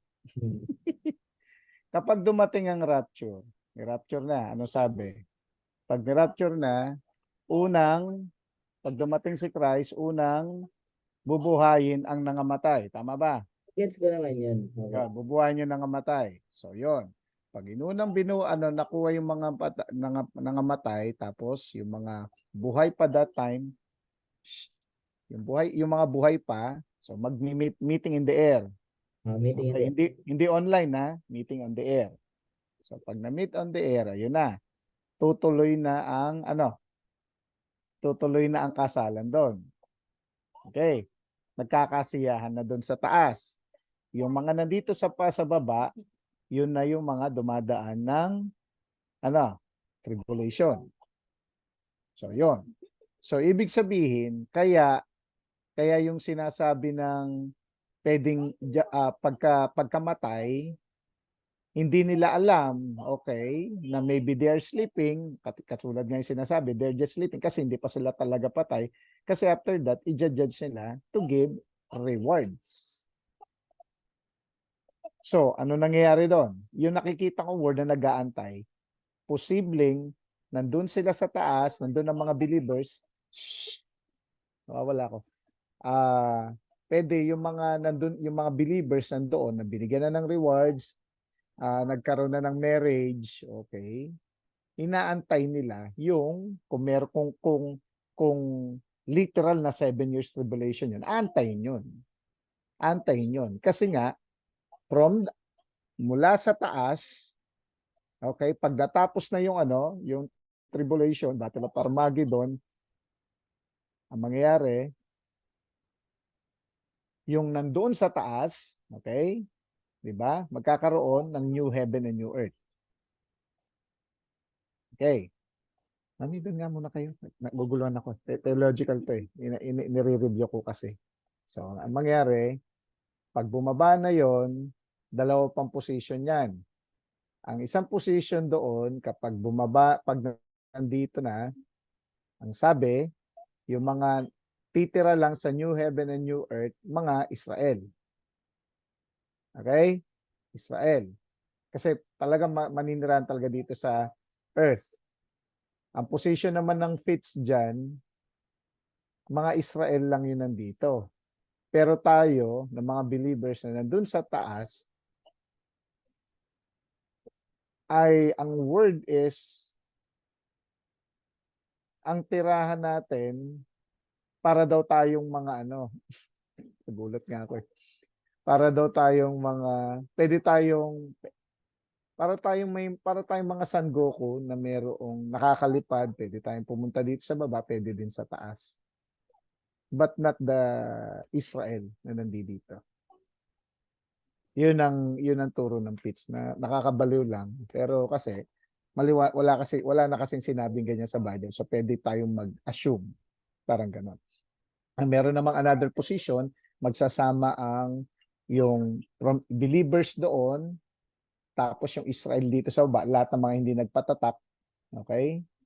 Magsasama yung Israel tsaka yung church magsasama dito sa So, yun ang mga position na lumabas. So, nevertheless, yun, mararanasan natin ang new heaven and new earth. Okay? So, siguro yun yung may pag-aantay. Gets? Di ba? Nagulo lalo utak mo. Gusto kong gulo yung utak mo eh. Gets ko naman yun tayo na ituturo ko naman yung chronological kung paano mangyayari yun.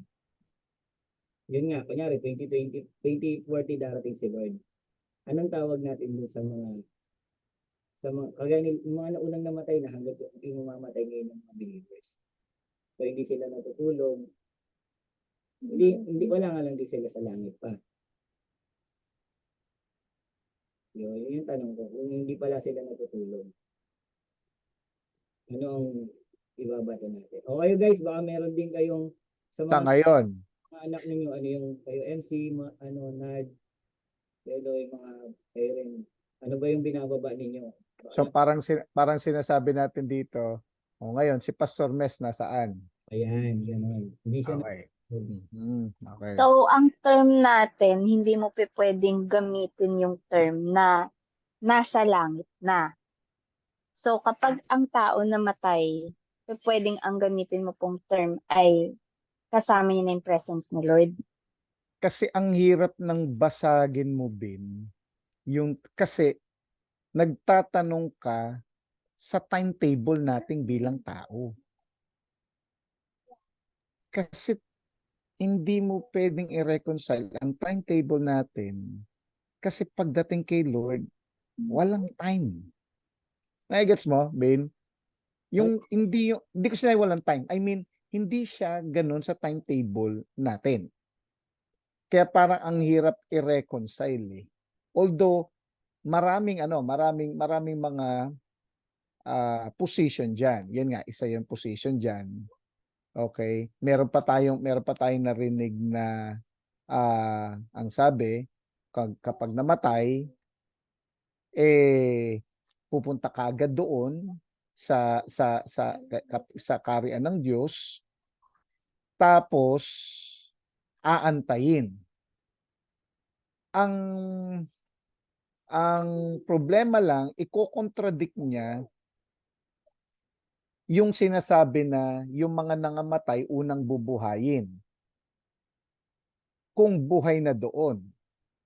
So ang point naman din naman, pwede daw kasi ang mangyari, yung espiritu doon pabababain doon sa libingan kasi nga bubuhayin. Ganun yung mga na-gets niyo yung Kuya Mike, medyo naguguluhan na. Okay lang yan, Kuya Mike, ha? So ganun yung mga position diyan. So kumbaga, ang daming pwedeng lumabas na position diyan. Honestly. Malayo na yan. Kaya ang point lang natin diyan din, it's not for us to know kung nasan sila at anong ginagawa nila. Kasi magkaiba ang timetable dito ng mundo sa timetable ng Diyos. Pero pwede natin sagutin, pero ang pinaka mahalaga dito na malaman yung doon sa tao. It's not our problem anymore kung nasan sila. Ang importante dito, yung taong namatay na yon, pagkamatay niya, pagsarado ng mata niya, pagmulat niya ng mata, judgment na kagad. It's either na kay Lord siya o wala siya kay Lord. Doon na lang natin sasagutin kasi lalo na kung tanong yan ganyan, doon natin masasagot. Kasi, sige, anong sense? Pag sinagot natin, natutulog siya habang inaantay yung Is there any sense? Wala naman. Oo nga po, wala naman. Kasi ang sabi lang natin, hindi naman namin alam kung nasaan talaga yung tao. Kapag namatay siya, gano'n na lang po sa Kaya hindi natin pwedeng sabihin, huwag mo sasabihin hindi natin alam. No. Yun nga po. After niyang mamatay, i-face niya ang judgment. So, kung namatay na pasaway, i-face niya ang judgment. babae, na kay Lord at wala, harap at harap kay Lord. Hindi, yun nga po, kung darating nga Bema o white throne? Diretso na dun. Kunyari nga, darating si Lord 2040, 2023, o nga si Pastor Mes, nasaan siya ngayon? Yun lang po yung inihiling natin na ano pa yung pwede natin itawag, kasi may mga kanya-kanya tayong terminology. Kaya nga, dumating lahat ng position dyan. Maraming position dyan. Opo, yun. Actually, pwede ko i-send sa'yo maraming position. Kaso nga lang, baka hindi kayanin ng tao, ng layman. Tayo, pwede natin pag-usapan yan. Lalo na kapag nasa masters tayo. Diba? Naturo ba sa'yo yan? Ang daming tinuro niyan sa masters. Tinuro yan sa pitch lahat ng position dyan. Kaso nga lang, kapag layman ang nagtatanong, hindi mo pwedeng i-open lahat yan.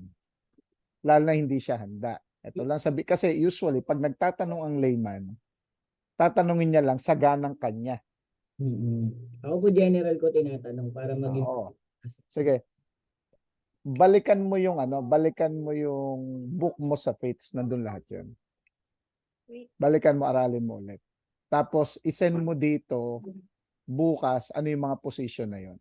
Antayin namin. ibig sabihin po ngayon wala tayong view. Ako po ang magbibigay. Hindi ko sinasabing walang view. Ang point dito, wala kasing maliwanag na sagot kung nasaan. Basta, ang maliwanag na sagot is, kapag namatay ang tao, i-face niya ang judgment. Kapag dumating ang rapture, okay, bubuhayin muli yung mga patay na kay Lord. Tapos yung mga buhay pa, mag-limit sa air at dadali na doon sa karya ng langit. So ngayon, wala kasing, ang gusto mo kasing mangyari, Bin, magpalabas ng magandang sagot diyan sa tanong mo, wala namang maliwanag na sinabi sa Bible. Pipilitin mo yung taong magsalita. Kaya nga, meron lang mga, hindi naman siya position parang ano man tawag dito, as mga assumption, yun ang word, assumption. So, ganito na lang yung pinaka-view na natututunan ko po. Okay? Ako kasi tinatanong ko po to general, mentor po tayo, magla-live. Okay? Kung may nagtanong sa inyo niyan, anong ibababa ninyo? So yung po inaano ko. Ngayon sa akin, sasagot ko na lang dun sa amin, basta harap ang tao kung kailanman dumating sila, harap siya sa rapture, saka sa judgment. Yun. Magtanong sa atin, nasaan nga yung kaluluwa ng tao ngayon? Basta harap ang tao, balang araw sa rapture, sa judgment, saka sa biyaya. Kung hindi natin nga lang masasagot, kung nasaan yung, kaya si Kuya Mes ngayon, nasaan siya? Kasi yun nga yung hindi natin na ano ngayon. Yun na lang po. Sige po. General po yung tanong ko, hindi po nagtatanong lang. Para maging view natin as mentor. Iba-ibang tao in-handle natin. Okay. Iba-ibang lugar na in-handle natin. May magtatanong at may magtatanong nun sa atin. Kasi sa akin may nagtatanong. Ano sinagot mo? Anong assumption doon sa faiths na inaral mo? Ano sinagot mo? Sa akin tinatanong ko po, ako ang view ko. May mga view na nagsasabi na natutulog. Kayo po talaga sa akin. Kung mali ako, hindi patawarin po. Okay. May nagsasabi na natutulog, yun yung view. Tapos hinihintay yung pagdating ni Lord. Tapos coming on the clouds. Di ba? Meeting in the air. Yun yung mga sagot ko talaga, yung mga sinabi niyo po kanina. Yun yung mga sagot. So, pero yung time kasi na nag-aantay, tayo, ang nag-aantay lang buhay.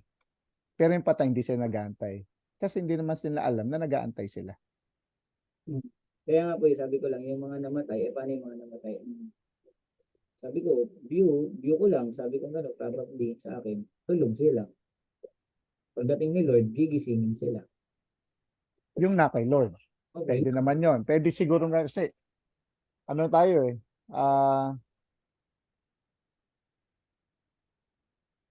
siguro kakulangan ng exact words. Kaya ang pinakamalapit-lapit ay pagtulog o sleep. Pero definitely hindi pa rin niya na bullseye yung tawag dun sa ganon. Kasi hindi naman talaga siya natutulog Kasi ang natutulog, alam niya. Kasi pag sinabi mo na natutulog, baka si Pastor Mes ngayon, nagnanaginip. Hindi siguro. Kasi wala na siya So siguro mapaliwanag mo yun na yung sinasabi ko na yung tao, hindi niya alam. Nung namatay siya, hindi niya alam. Gigising na lang siya, judgment na. Pero ang point doon, wala pong purgatorio. Walang purgatorio. Maganda yung tanong ni Mel. Yung katabi po ni Jesus sa cross. Ayun. Sinama niya yon, Mel.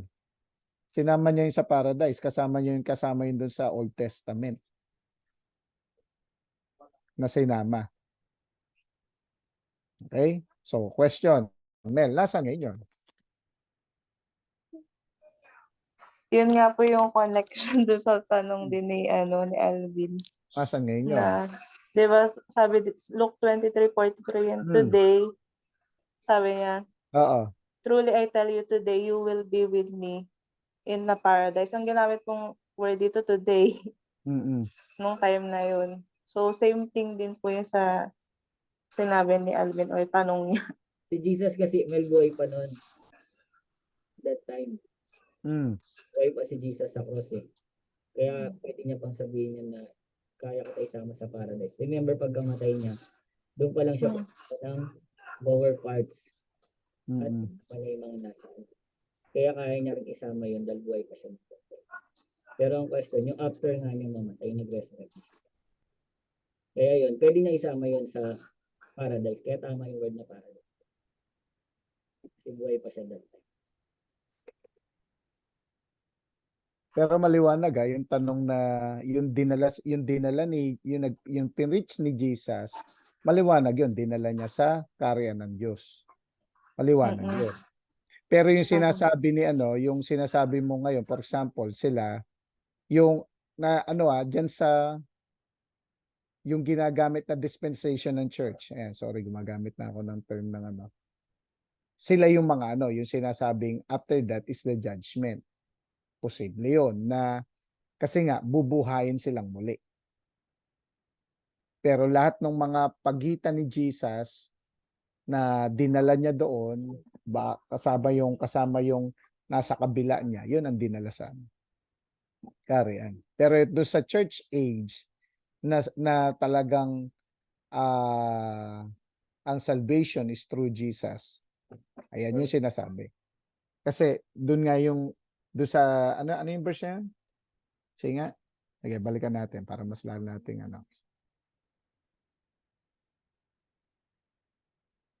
And the dead will rise first.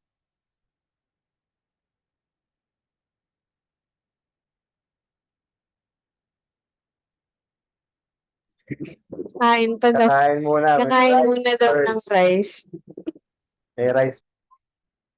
1 Thessalonians 4:13-18. Brothers, I do not want you to be ignorant about those who fall asleep or to grieve like the rest of men who have no hope. Okay? We believe that Jesus died and rose again, and so we believe that God will bring with Jesus those who have fallen asleep in Him. Kita mo, ito na rin ito yung ginagamit ng ginagamit ng Bible kasi nga wala ng word. Pero kung titingnan natin ang Greek diyan, ang ginamit diyan is dito.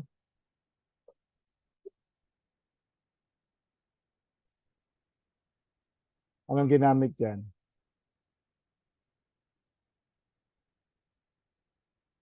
First Thessalonians 4:13-18.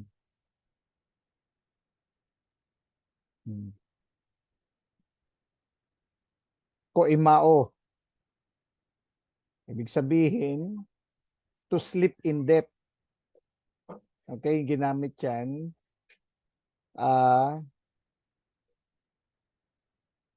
Ayan, to fall asleep, be asleep, to sleep in death. Ayan. So according to the Lord's own word, we tell you that we are still alive who are left in the coming of the Lord will certainly not precede those who have fallen asleep. For the Lord himself will come down in heaven with a loud command, with the voice of archangel, with the trumpet call of God, and the dead in Christ will rise first. Ayan yung sinasabi dyan, Bin. So ibig sabihin, dead in Christ. Okay? So ang position natin diyan, yung mga na born again, yung church age, wala pa. Wala pa doon. Hindi pa nila nakasama yung mga Old Testament kasi bubuhayin pa sila Okay? Bubuhayin pa sila, lalagyan sila ng na i-glorified body pa sila. After that, we're still alive, are left with, be caught up together with them in the clouds to meet the Lord in there. So we'll be the Lord forever. Therefore, encourage each other with these words. Kasi kung titingnan natin ang text, ang context nito, nalulungkot sila sa namatay nilang kapatid kay Lord na parang wala na, tapos na. Hindi. Bubuhayin sila muli ng Lord. Ayun. So, lumalabas dito na, kung titignan natin, in a way, talaga natutulog sila kasi ginamit yung word na fallen asleep. Pero, ibang klase to doon sa klase ng sleep ng tao. Wala na talagang ibang word sa English na pwedeng gamitin si Paul dito. Pero hindi siya tantamount dun sa sleeping natin at yung pag-i-sleep nila. Para kasi ang word lang, yun nga, sabi ni Pastor Jeng, kaya sleep kasi bubuhayin silang muli. Gigisingin silang muli. So, pwede ba natin gamitin yung word na fallen asleep? Pwede, in a way, kasi yan ang sinabi dito. Pero not the meaning ng sleeping per se. Yun, mapaliwanag mo lang. Kung ginamit mo yung fallen asleep, okay lang yun. Kasi hindi naman yung ginamit sa verse. Pero hindi yung parang tulog natin. Okay? So, we can say past na yung sinasabi doon, According sa syempre, di ba? according dito sa Oo. verse na ginamit Bali yung soul kasi ng ginamit tao. ni Paul ang fallen asleep. Paliwanag lang na maayos. So, pwede siyang mapaliwanag na yung soul ng tao kasama na ni Lord. Tapos sabi nga natin, hindi mo siya pwedeng ilagay sa timeline natin. So, pag nagkaroon na ng glorified body, hindi nila alam yung nangyari nung time na yun. Nakasama nila si Lord while they are waiting for that time na magkakaroon ng glorified body. Okay, tayo lang ang nagwe-wait Hindi nakapag-wait yung patay kasi hindi niya alam yung nangyari. Oo, yun nga. Yun po yung Tayo lang nangyari. nagsasabi ng nagwe-wait. Oo, kasi they are not aware. So, yun kaya nga hindi natin masasabi. Yun yung sinasabi ni Pastor Alvin, yun yung sinasabi nila Bishop na hindi natin pwedeng sabihin yung word na tulog sa atin, sa term natin na tulog talaga. Sa kanila, Yung wala klase ng silang tulog natin. Yung klase ng tulog natin. Yan po. Kasi ginamit lang yung word na sleep siguro kasi nga bubuhayin sila, gigisingin ulit. Pero hindi natin pwedeng sabihin tutulog lang. Kasi kung natutulog lang, baka magising. So, pwedeng sabihin natin pas na yung isang position is kasama nila ang Lord. Pero hindi nila alam that yun nga, na bubuhayin silang muli. Ganun. Kasi wala silang kamalayan. Wala. Kasi yan, kukuha lang naman kasi tayo ng theology at position according sa verse. Ito, maliwanag tong 1 Thessalonians 4:13-18. Apo. Kasi sa mga funeral rin pas kasi ginagamit natin yung kasama na si Lord. Oo, Diba? nakasama niya si Lord pag nagising na siya.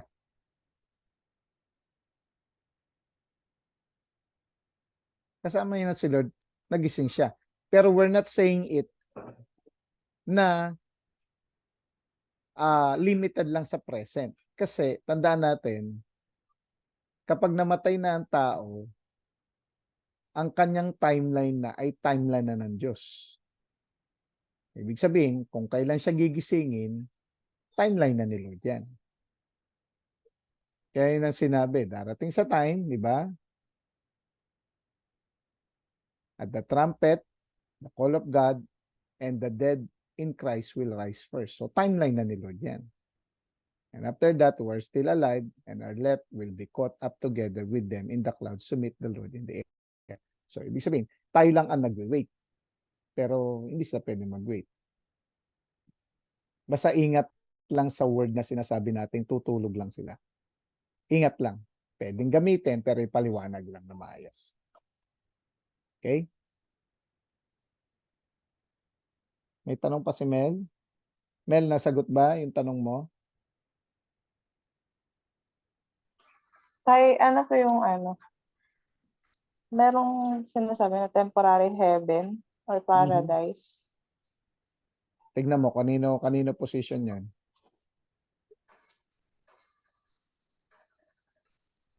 Dun po sa ano, dun sa tinanong ko kanina. Hmm. Wala eh. Anong verse na may temporary heaven? Sige, bigyan mo ako. Yung sa Luke 23:43 po. Luke 23:43. Opo. Sige, basahin natin lahat. Yung tinutukoy po dun na paradise, ibig sabihin po, di ba yung mga kasama ni Jesus na yung kinuha niya sa Abraham's bosom. Yun po Mhm. yung, andun po sila andun na po sila sa heaven. Mhm. So, sa second po, hindi na po sila kasama sa rapture. Bakit sila isasama sa rapture? Eh, nandun na sila. Opo. Ibig sabihin may tao na po sa heaven. May tao na. May tao na talaga. Kaya nga 'di ba sinasabi ko sa Old Testament, saan niya dinala? Kasi 'di ba ano yung sabi doon sa verse? Pastora Jeng. 'Di ba? Nung nag-preach siya doon sa saan niya dinala?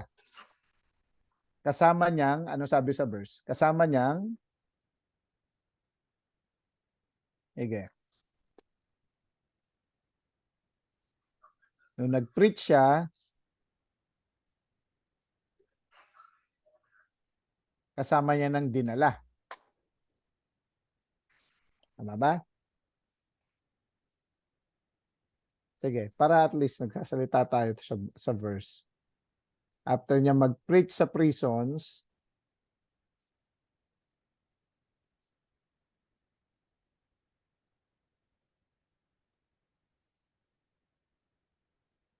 Why?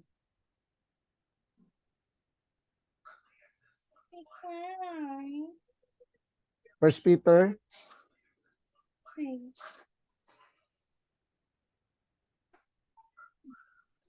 Told you.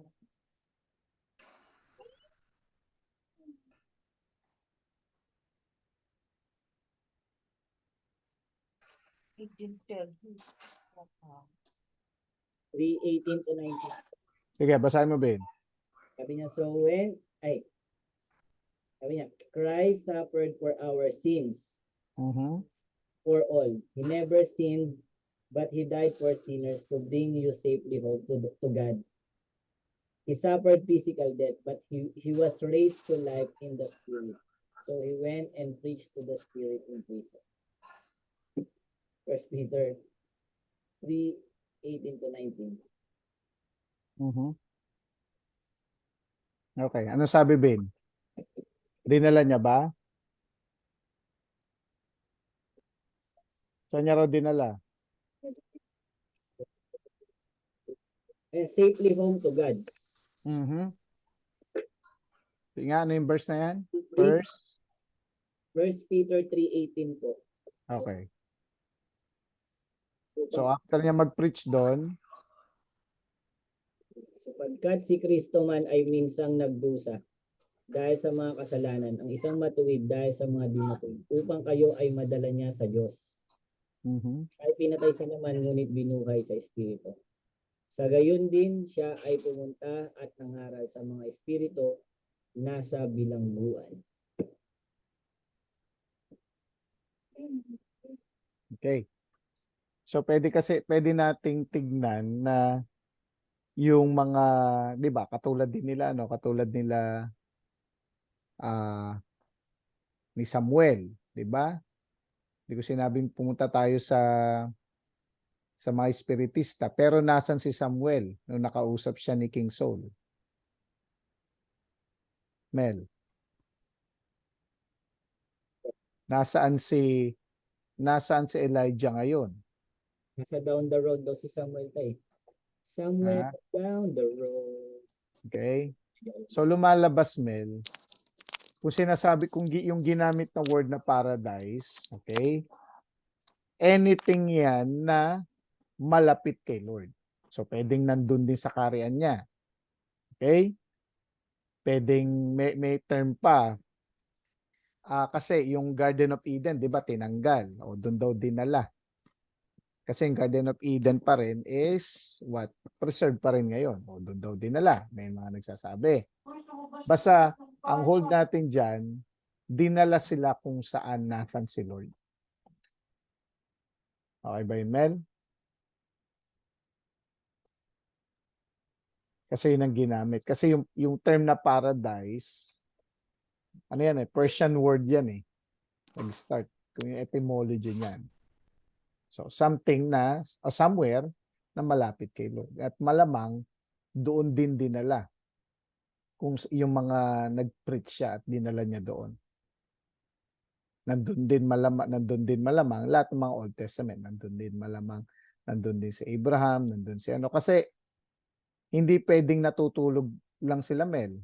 Kasi, sa Transfiguration, pumunta sila eh. Pumunta si Moses, pumunta si Elijah. So, hindi mo pwedeng sabihin, gigisingin sila ulit ni Lord. Hindi. Okay?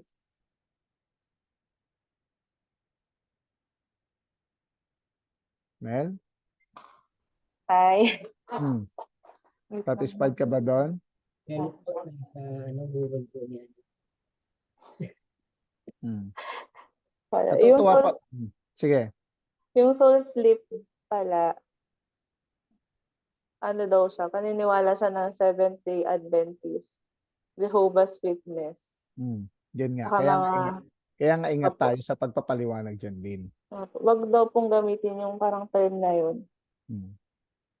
Kasi hindi yun yung concept ng Bible. Kaya yun ang sinasabi ni Pastora dyan sa Bin. Pwede mo siyang gamitin in a way dahil ginamit yun ni Paul, pero paliwanag mo ng maayos. Kasi masa Seventh-day Adventist at Jehovah's Witnesses ka. Sabihin, baka meron dito sa core group na ano ba yung view ninyo? Baka mas maganda, mali akin, masabi rin nila. Diba? Siyempre, hindi lang naman ako yung nagturo nito. Malamang lahat kayo tinuro mo na to. Ano ba yung mga naging view nyo? Baka may suggestion kayo, type sabihin. Sige, Jeremy, Carla, diba? Ano ba yung mga naging view nyo nung nagtanong sa inyo dito? Ang gusto lang nila yata, mag-sleep na, matulog na ngayon. Yun ang gusto nila. Or maganda next time, instead na tanungin mo siya, sabihin mo na lang yung view mo. Ganon. Kung paano mo siya tinuturo para at least Yun nga, sinabi ko naman, di ba? Ocean view. ocean view, mga ganon. Kasi ang sabi lang naman ng teacher, natutulog eh. Actually, ngayon kahit tayo nga lang nag-himay sa ano natin eh. Sana all daw natutulog. Kuya Abet. Mga teacher, sinabi dito, natutulog. Tayo lang talaga nag-himay dito. Diba? Ngayon, kung meron remember din, every time na ini-interpret natin yung Bible, remember din na i-balance siya sa ibang ibang verses. Kaya, pag gagawa tayo ng theology, di ba, ano yung rule natin? Hawakan lang natin ng isang theology or doctrine kapag red letter siya. Na kapag galing siya sa isang verse, red letter siya, ibig sabihin, Jesus mismo nagsabi. Pero kapag kumbaga hindi siya red letter, verse siya sa Bible, kailangan dalawa, i-compare mo siya sa dalawa, i-compare mo siya sa tatlo. So, kaya natin siya gagawing doctrine. So, kapag kino-quote natin to, 1 Thessalonians, okay, i-compare natin siya sa ibang mga verses para makabuo tayo ng doctrine. Hindi yung just per se, sinabi lang asleep. Sleep pala yung mga ganyan. Hindi tayo bubuo ng ganong doctrine sa isang verse lang. So, ayun. Para lang para lang Yes, ang point nung sinasabi ni Pastora Jeng, kapag pag dalawa, tatlo, kahit hindi red letters yan, pwede mong gawing theology. Pero kapag red letters yan, sinabi ni Jesus, kahit isa lang yan, gawin mo ng theology.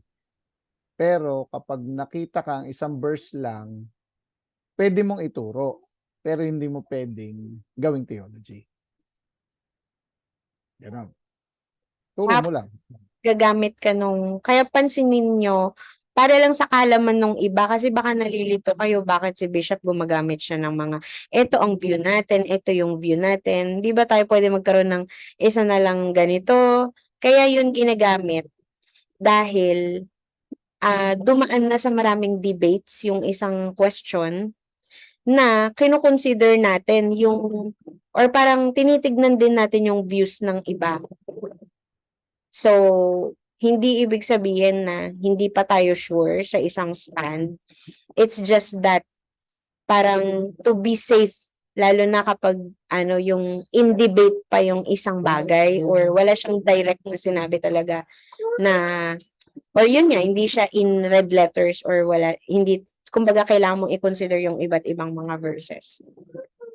So, ayun, kaya may mga views tayong tinitignan. But then again, it will all fall sa kung paano natin ini-interpret.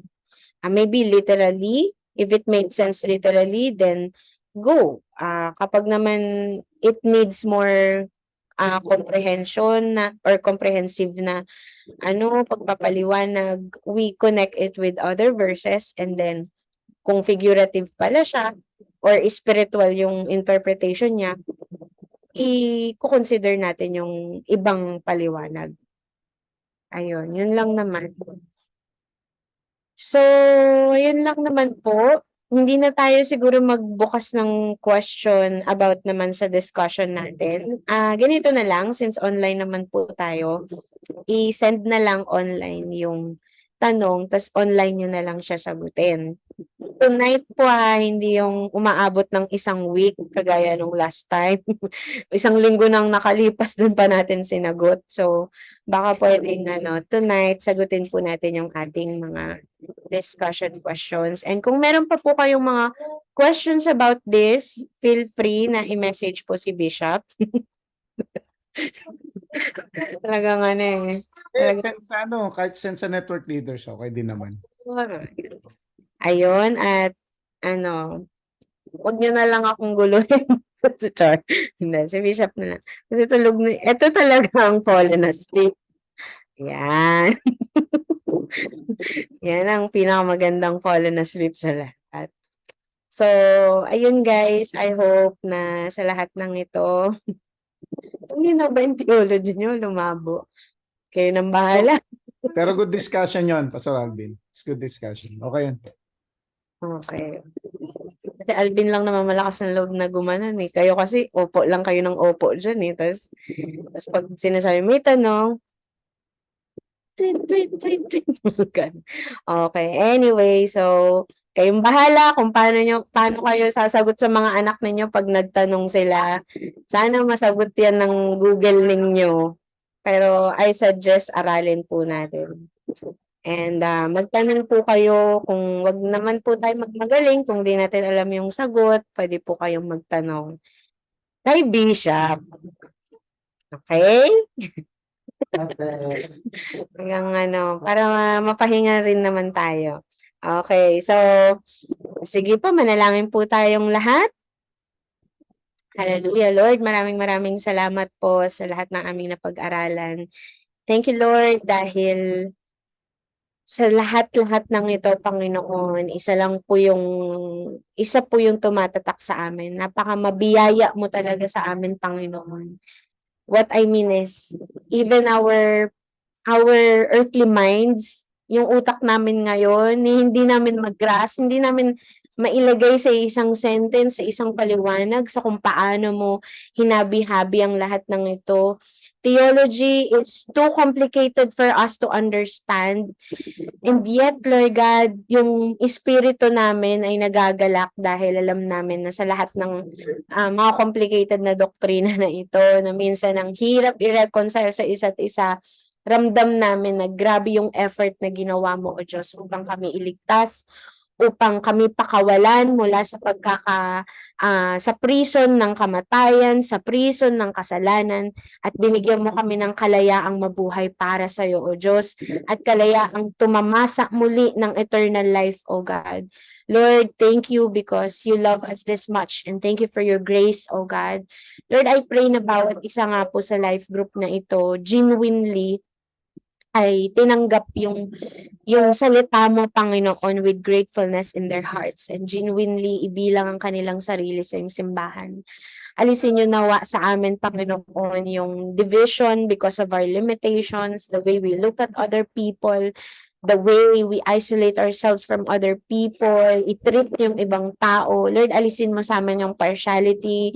Alisin niyo rin sa amin, Panginoon, yung pagtingin sa weakness namin, sa mga pagkukulang ng iba, O Diyos. Lord, tulungan mo kami na lagi lang umasa sa grace mo. And tulungan mo kami, O Diyos, to form one identity as a church, hindi lang, Panginoon, as a local church ng Light Church, kundi as a church of Christ, as part of your body. Magmahal kami, Panginoon, according sa kung paano mo pinaranas sa amin yung grace mo. Lord, kung kami man po'y nakukulangan ngayon, lalo na, Panginoon, bilang mga leaders, kulang na kami sa pag-ibig, sa pasensya, sa biyaya, sa grasya sa aming mga anak. Bigyan mo pa po kami ng mas malawak na biyaya, O Diyos.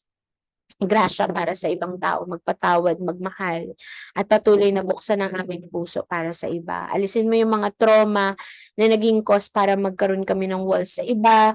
Alisin mo, Panginoon, yung mga masasama naming ugali na nagiging dahilan kung bakit indifferent kami sa ibang tao, minsan sa mga certain na tao sa church. Lord, alisin niyo nga po, Panginoon, lahat ng tinanim ng demonyo at tinanim ng mundo, ng aming upbringing, na aming nakaraan sa aming buhay na nagdi-divide sa amin from the identity that we have in you.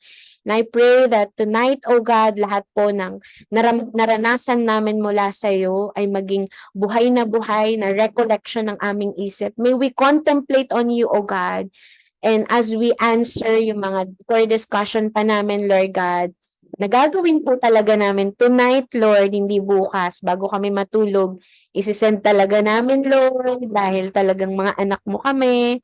Lord, I pray, as we contemplate on this, ikaw nga po yung mag-glorify at mapuno kami ng pagsamba sa'yo.